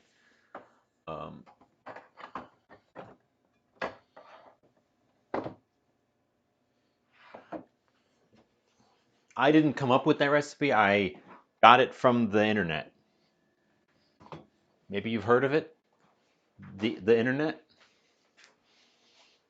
This thing that we're literally on right now.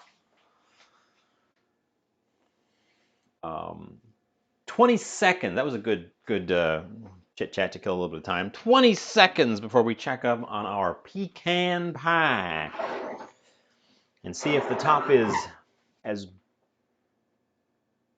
black as my heart. Beep, beep, beep, beep. Like I said, beep, beep, beep, beep. Let's get this guy out of here. Let's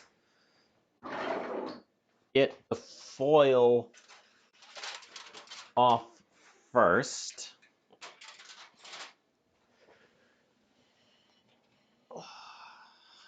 Hey.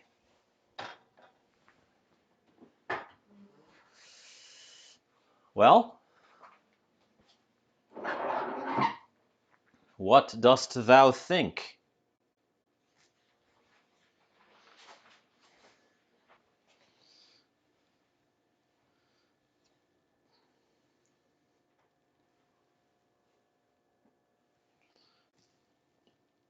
I can hear it bubbling down in there somewhere, but there's no evidence of liquid goo near the top, so I think we're good.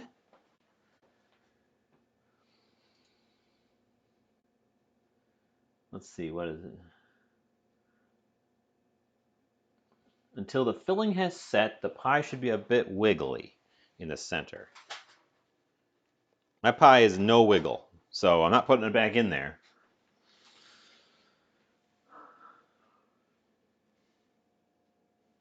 I think we may have overbaked it just a bit because it sounds like there's supposed to be a little bit of a jiggle to it, so we might have a slightly too firm of an interior to it. I went for the minimum time that it suggested. So I'm not sure what the culprit here is, other than maybe my oven is not good. Um, oh no, it's got a little bit of a, if I poke it, it's still got a little bit of give to it. It's not like solid, solid. So I think we're good. I think we're good. I think we've gone past the wiggle stage and kind of set it. Um, it does need to definitely cool. This thing is going to be as hot as um, the oven. So the temperature that the oven is, 350 degrees. Um, not as hot as the sun because the sun is much hotter than that. Pretty sure my oven would evaporate at the temperature of the sun.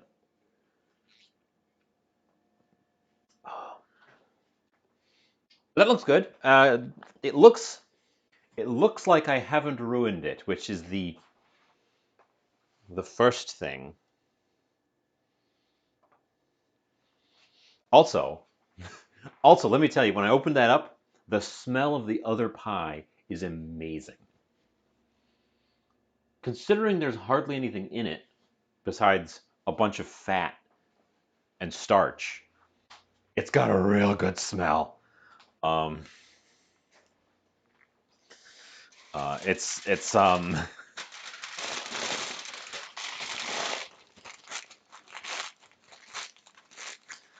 uh,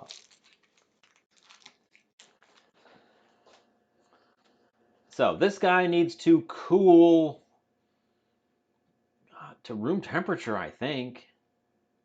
You don't serve this kind of pie hot.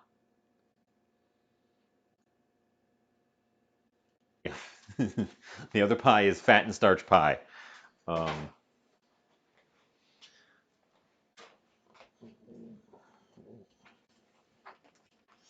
we are going to move it away from the oven to give it a better chance of cooling because the oven produces ambient heat.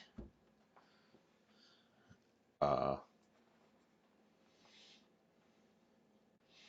oh yeah, I need to. Fortunately, pies are well known for their shareability and also the fact that they keep several days. So this one will definitely be shareable.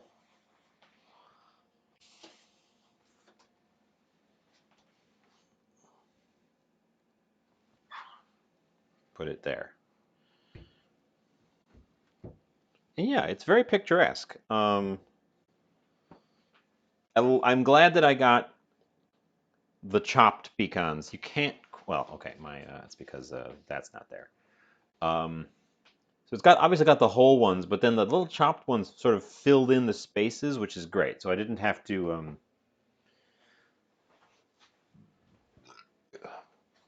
Otherwise, I would have been chopping those whole ones into little pieces to fill in the spaces. So ultimately, that was a good move to get some pre-crushed ones, which are also cheaper than the whole ones. I lucked out on the whole ones I got, but for the usually pecans are a little bit pricey. Pecan pie is a treat. This guy's going to be cooling for a while, though. So hopefully, we might end up trying to kill a little bit of time. And I kind of want to get him on a rack to give him airspace underneath. So, because the other one is served hot.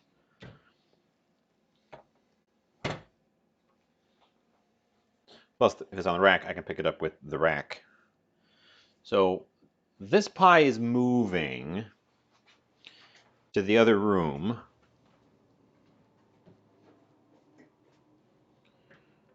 For some enhanced cooling and also photographs. May as well take a couple of shots while we've got it over here.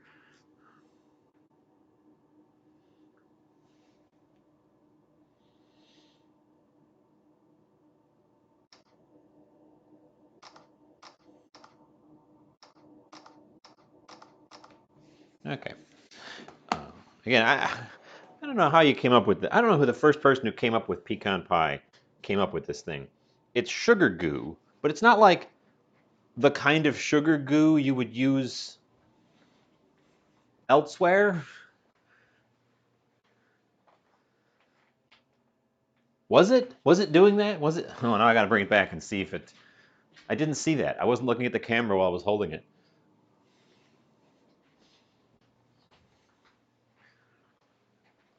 Shiny pie, are you freaking out the camera? Oh, you are. Just a little bit, just a little hitch. But yes, it in fact is doing that. Amazing. Amazing.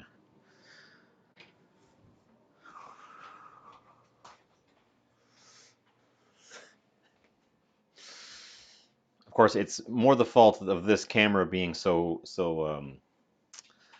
a piece of crap. Such a piece of crap camera. You do good work, camera, but I wish you were a better camera.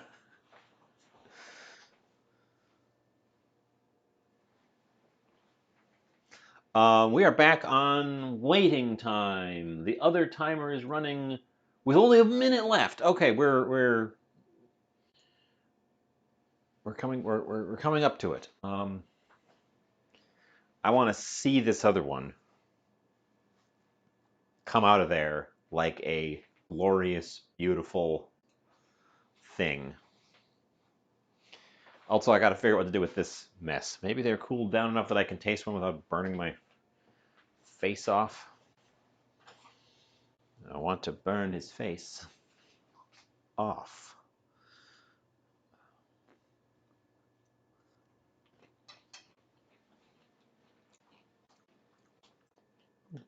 You know what? You know if they're cooled down enough to eat. There's a little bit of char to them. They'd be good sprinkled on top of something, I think. By themselves, I don't think they're worth it, but they'd be good, like, sprinkled on top of oatmeal or something like that. Beeps! You know, I've never gone back and checked. Can you guys hear the beeper when that goes off? Does that come through on the stream?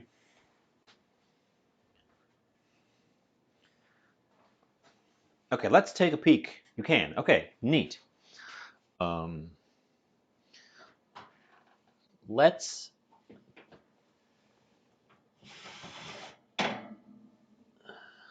figure out how to get this out of here in one piece.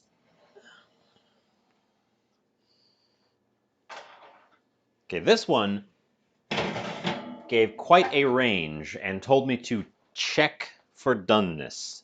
So,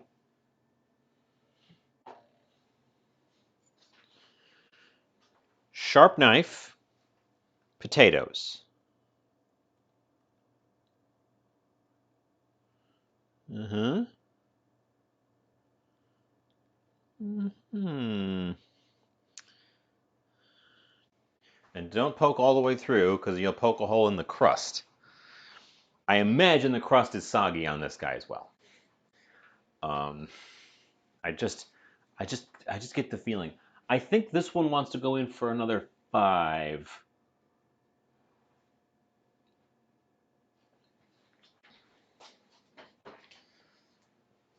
Honestly, so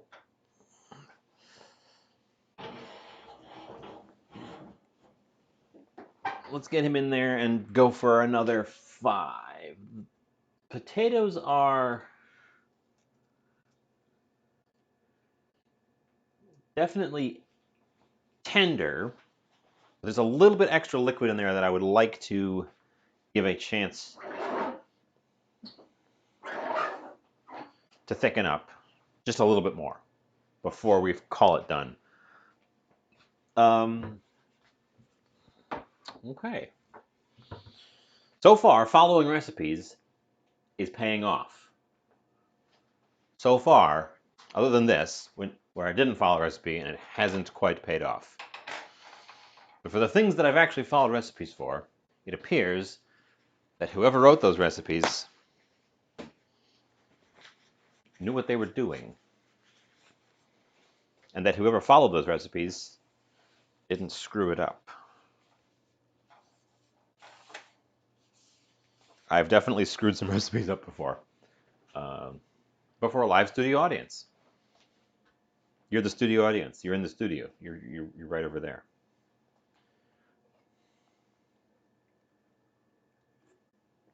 Hope you're ready for pie.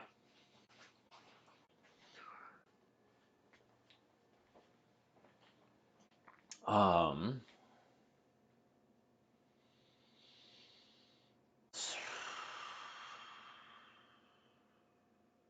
I should get it. This is gonna be a pale thing, so I'm gonna get out one of these fancy plates. This kind.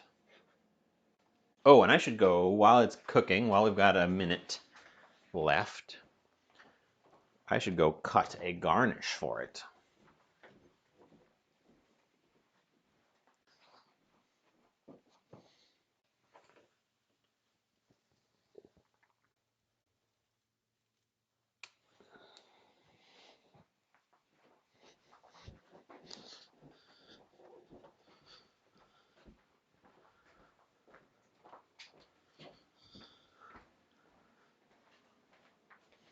Oh wow, it smells so good.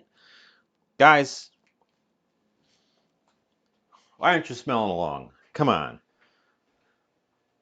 But seriously, it smells so good in the kitchen right now. Um, I'm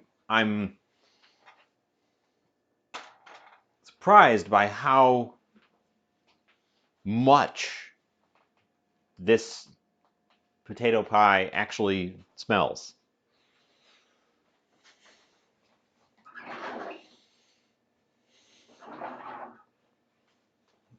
I hope that means something's gone right with it.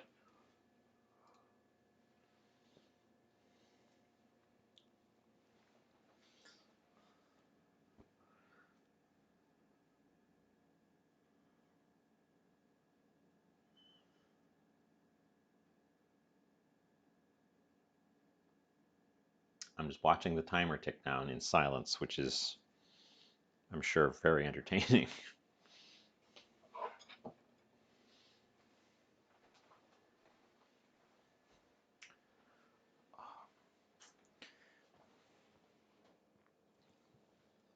Well, we're coming down to it.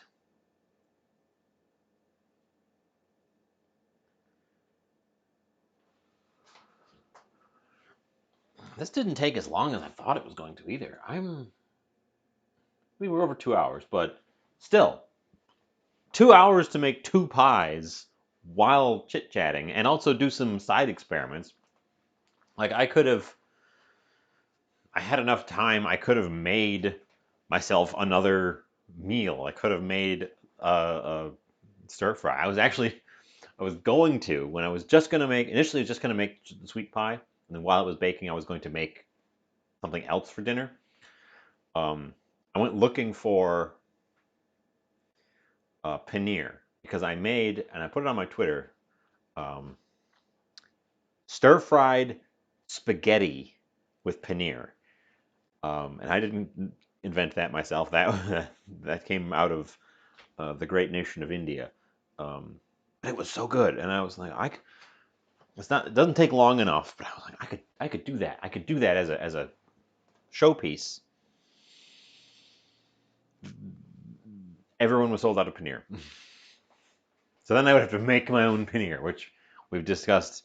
I have a poor track record with making my own paneer from scratch. Um, 50% success rate. Pie coming out of the of N for the second time, the second and final time. Still quite a bit of liquid in there, which I guess is unavoidable. We don't want it to be dried out to a crisp. Oven off. The potatoes are tender.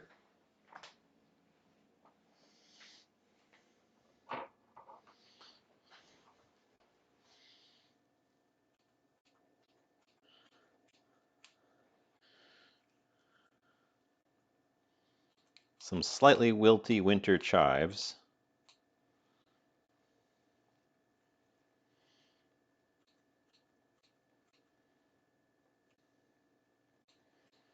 Just kind of snipped over the top. And I'm doing it while it's hot so they kind of stick and become part of it.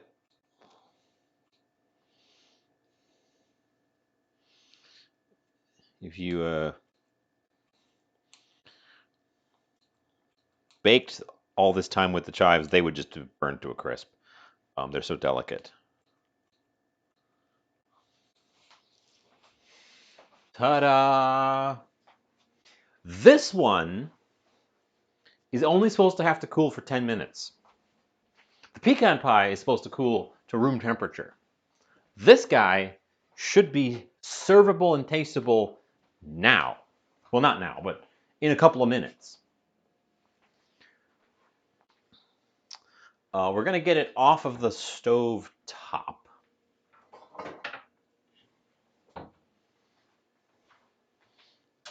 So it is hot, but we're going to give it a go and try tasting it nowish. So let's get it on a rack. Bring the rack over to the other camera here.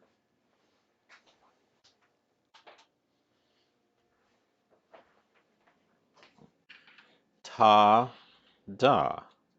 I like... Has it thickened? It looks like it has. Yeah.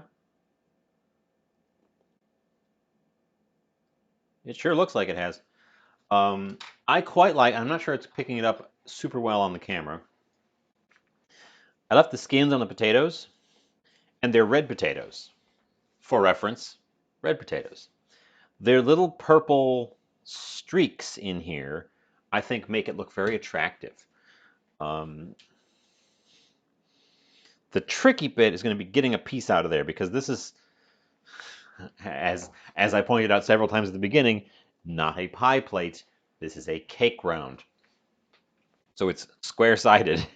So getting down in there is going to be a bit of a fight. It also, and again, probably because it's the wrong kind of pan, did try to pull away from the sides a bit. So that actually might be a good entry point to try to get in under it. But we're supposed to serve this hot.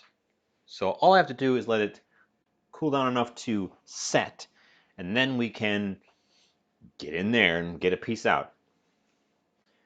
Theoretically, what we have done here is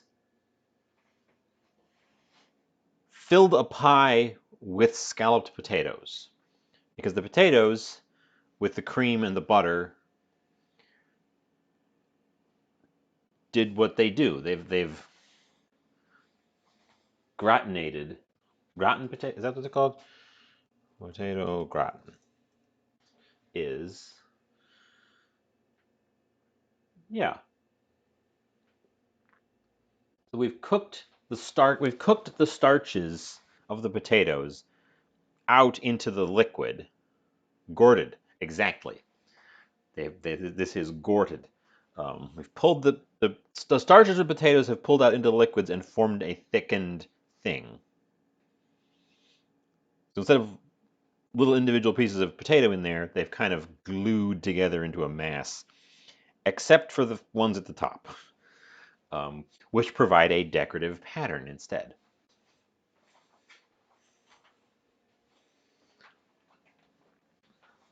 I am going to take a picture of this while it is intact and cooling before I attempt to dig into it, just in case I absolutely mangle it in the process, because that is definitely a possibility.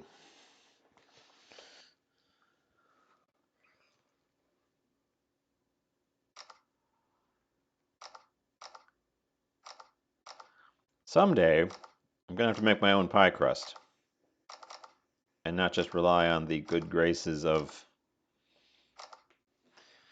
pre-made pie crust. Because especially when you're coming up to pie holidays, we're back. But when you're coming up to pie holidays, those pie crusts at the store, they go quick. But the butter and flour, they stick around.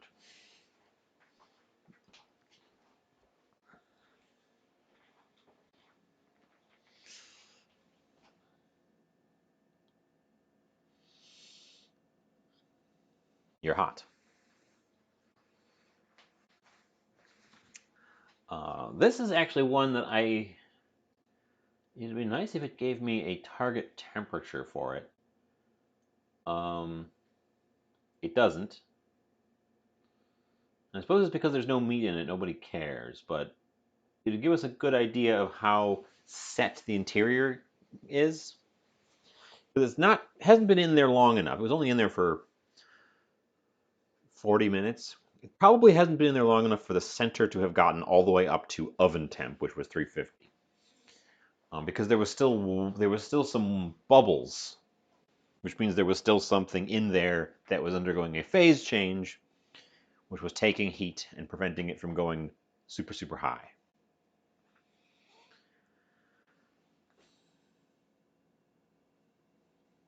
The outer crust is firm. It felt weird putting hot ingredients and then a bunch of liquid into an unblind baked crust. I cannot imagine how this is not soggy on the bottom. Um, I'm bracing myself for soggy bottoms. Maybe being on the bottom rack right by the heat coil uh, got the crust to set up before it could go sog, but I don't know. But I don't know.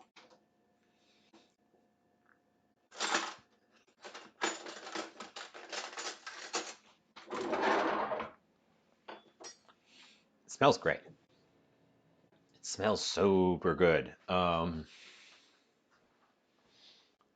It smells like, well, first of all, it smells like all the things that it is. Uh, it smells like fat and starch have been cooked together. Um, it smells a lot like, it smells a lot like oven oven fries, but with a distinct creaminess to it, to the smell. Like you can smell the dairy in it. I have not been timing how long it's been resting. I've just been looking at it, willing for it to set up fully. While it's been sitting here, it has stopped bubbling, and the little bits of liquid that were peeking through have receded into the interior.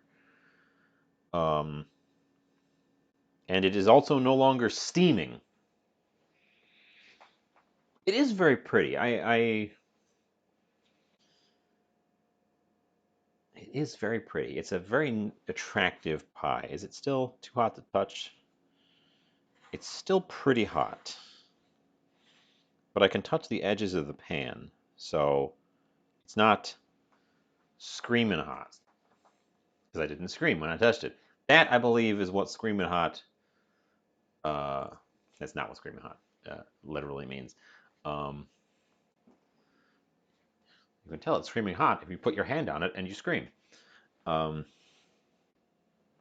I actually think screaming hot is a reference to if you put water on it, it turns to steam fast enough that it just shrieks. So like the way kettle whistles. I don't know. We should read about it. What do you think screaming hot means? Screaming hot.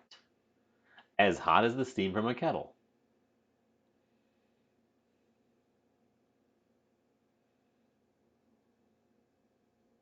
There you go. I looked it up. Literally the thing I said. It's as hot as the steam from a kettle.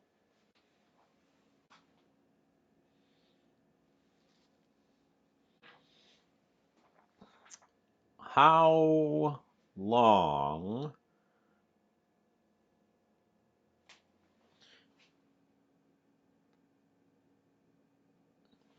even the sides of the pan itself are hot. They're still hot, but they're cool enough that I'm not dying when I touch them. So we're getting there.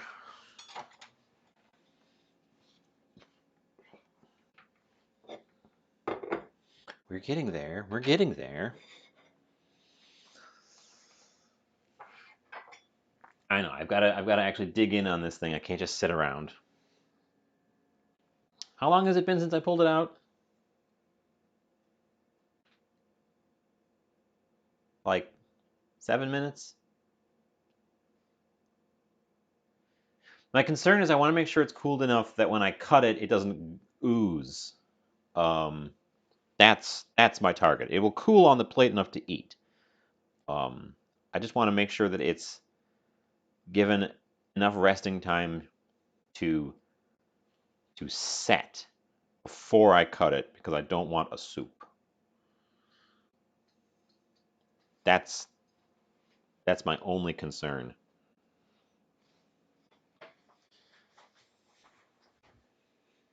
Actually, I think I know how I could test that. If I pick it up and tilt it, I don't see any liquid pooling, so I'm going to go ahead and assume that means that it's set enough. Enough. So let's get a piece out of there.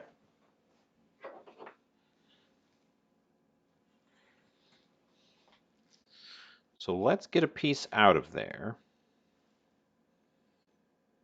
Kind of want to cut this part off so that when I have a picture of the pie with a slice out of it, it's a little bit more attractive.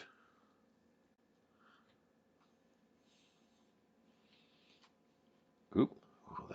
The crust is the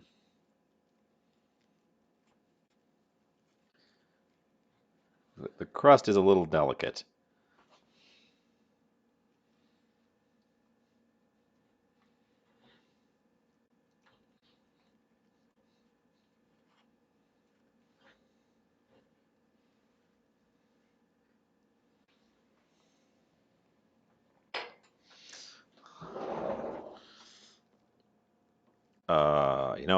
I don't have a pie server either. Not a proper one, at least. I've got a pastry knife, but I don't have one of those angled scoopers.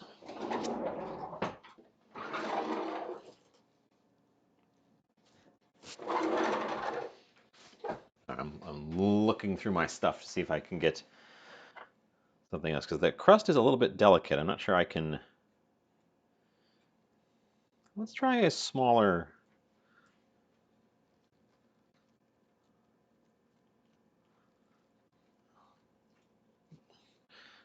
I'm going to try a little bit of a smaller piece. This one here. Oh, okay.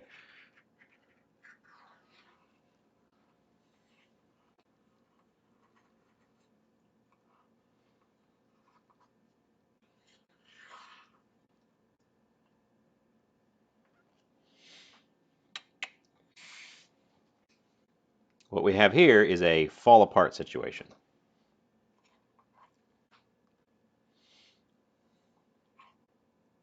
The first slice is always the hardest one to get out.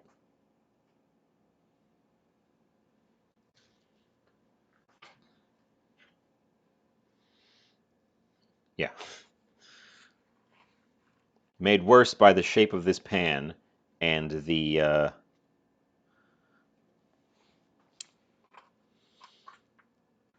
it didn't stick though. It is definitely a little bit soggy on the bottom. It didn't stick, so that's a good sign. I don't have a spatula of that kind. I have like wide things, and I have this kind.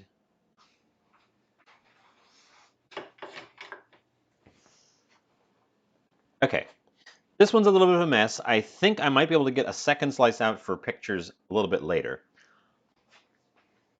But let's give this a taste, because I got a piece out. So let's try it. Give it a go.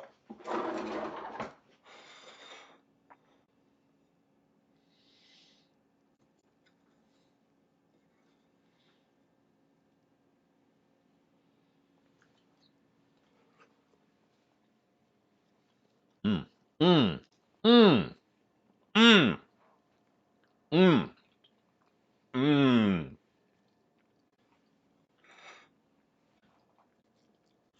Dang.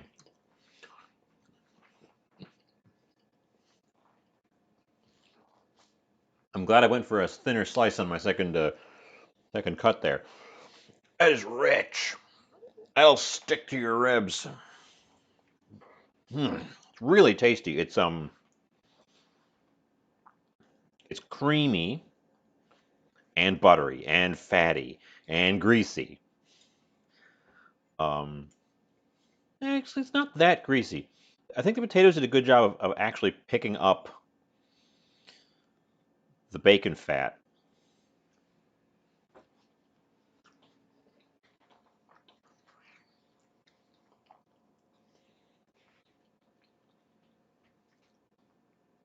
It actually did a good job of picking up the bacon fat, so it doesn't have really a greasy mouthfeel. Instead, it has this creamy mouthfeel. The potatoes are nice and tender, but still have a little bit of bite to them. They're not just mush. And I attribute that to using reds. The recipe called for Yukon Gold,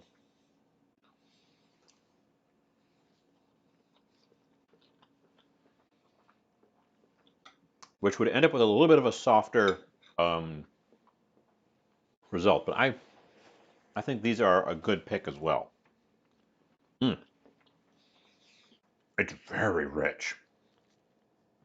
It's I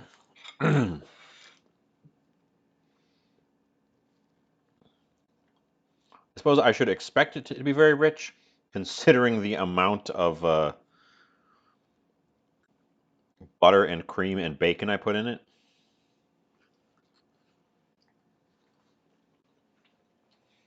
Interestingly, the pie crust at the bottom, it's not crisp, but it's not soggy either. It still has a little bit of that pie crust texture to it. But it's just soft. I'm fascinated that it managed to be less than just a soggy puddle at the bottom. Yeah, I should have I need to make a friend. Any friend. Mm.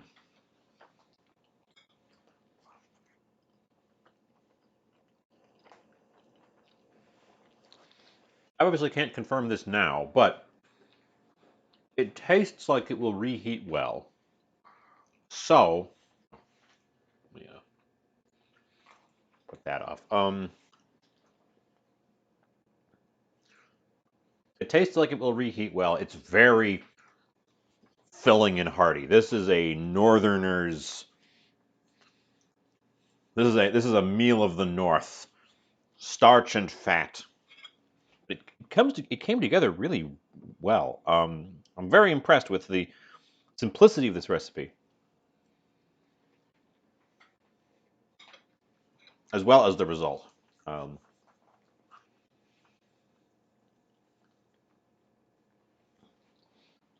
Now that I know what I'm doing with this one, I wouldn't be that hard to do variations on this with different flavorings, different spices. Mm. Yeah, this is good.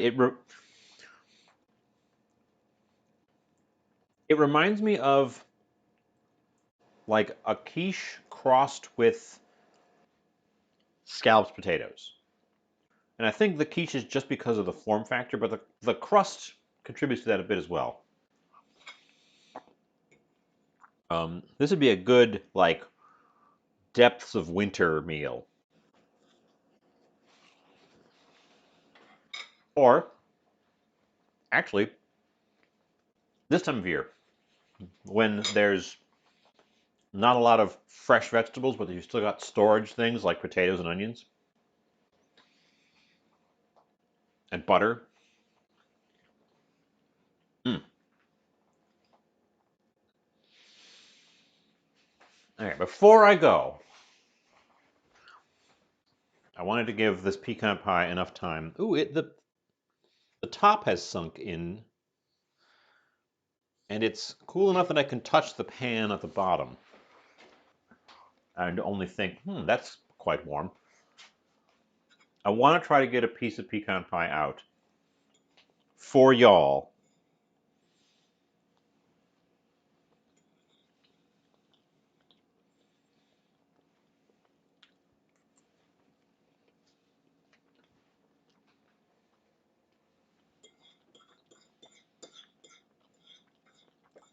Mm.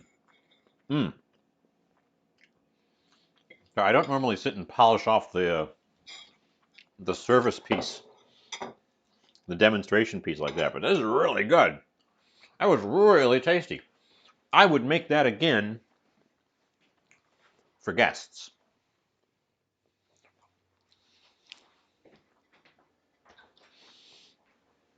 Okay, this guy has been now resting for,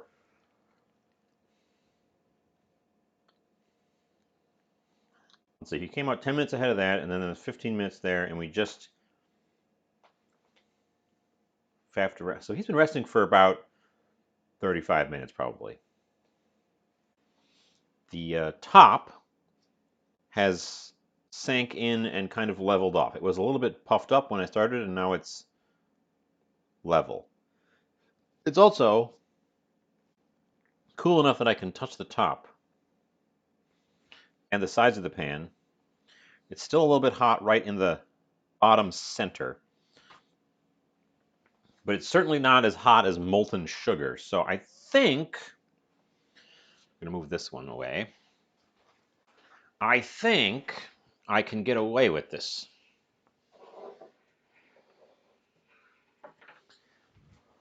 Because I really want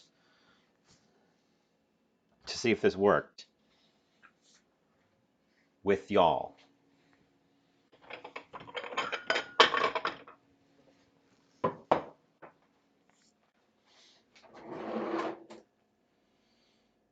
So strap in, I'm digging in.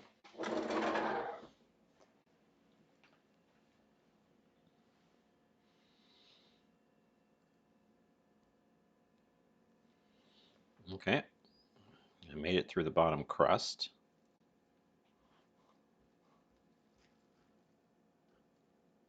That might have been a mistake.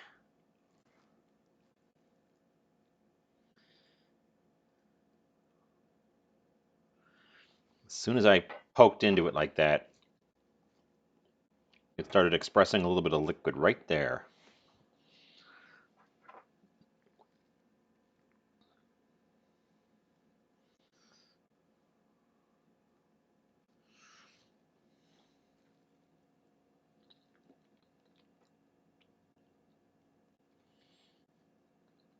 I think that's the butter.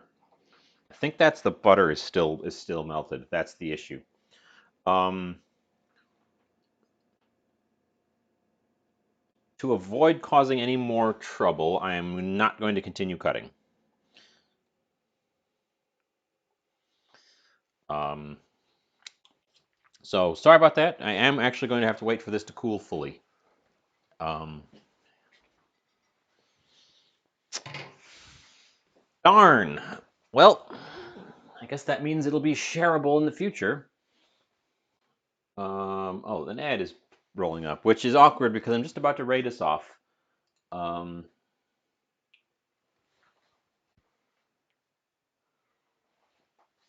let's go see Billy.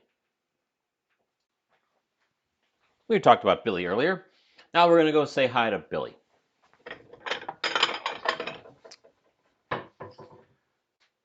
Um,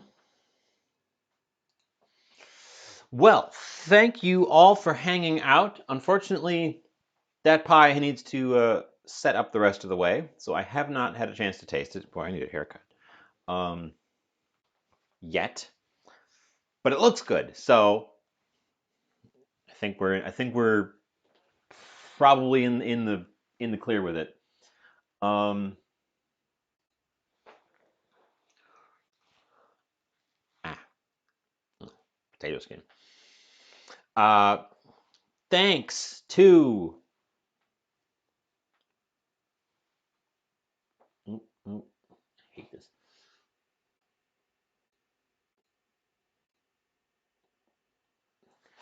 I hate this thing. Thanks to Davey. Sorry, I had to go back and look at your name. Uh, thanks to Davey for the raid right at the start. We had the raid right at the start of the stream, right when I was getting rolling. Perfect timing. Um, thanks to you all for hanging out. I had a great time. I've got delicious pies. They should be shareable.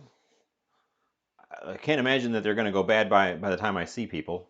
So my friends will indeed likely be able to enjoy some pie. I don't have any specific plans for St. Patrick's Day at this point because the brisket's not going to be done brining by then.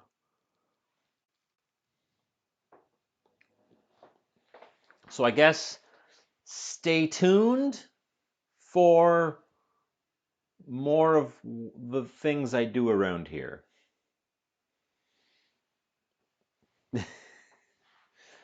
I did interrupt the countdown to go read my activity feed because it's can't. Yeah. So I will see you all next time.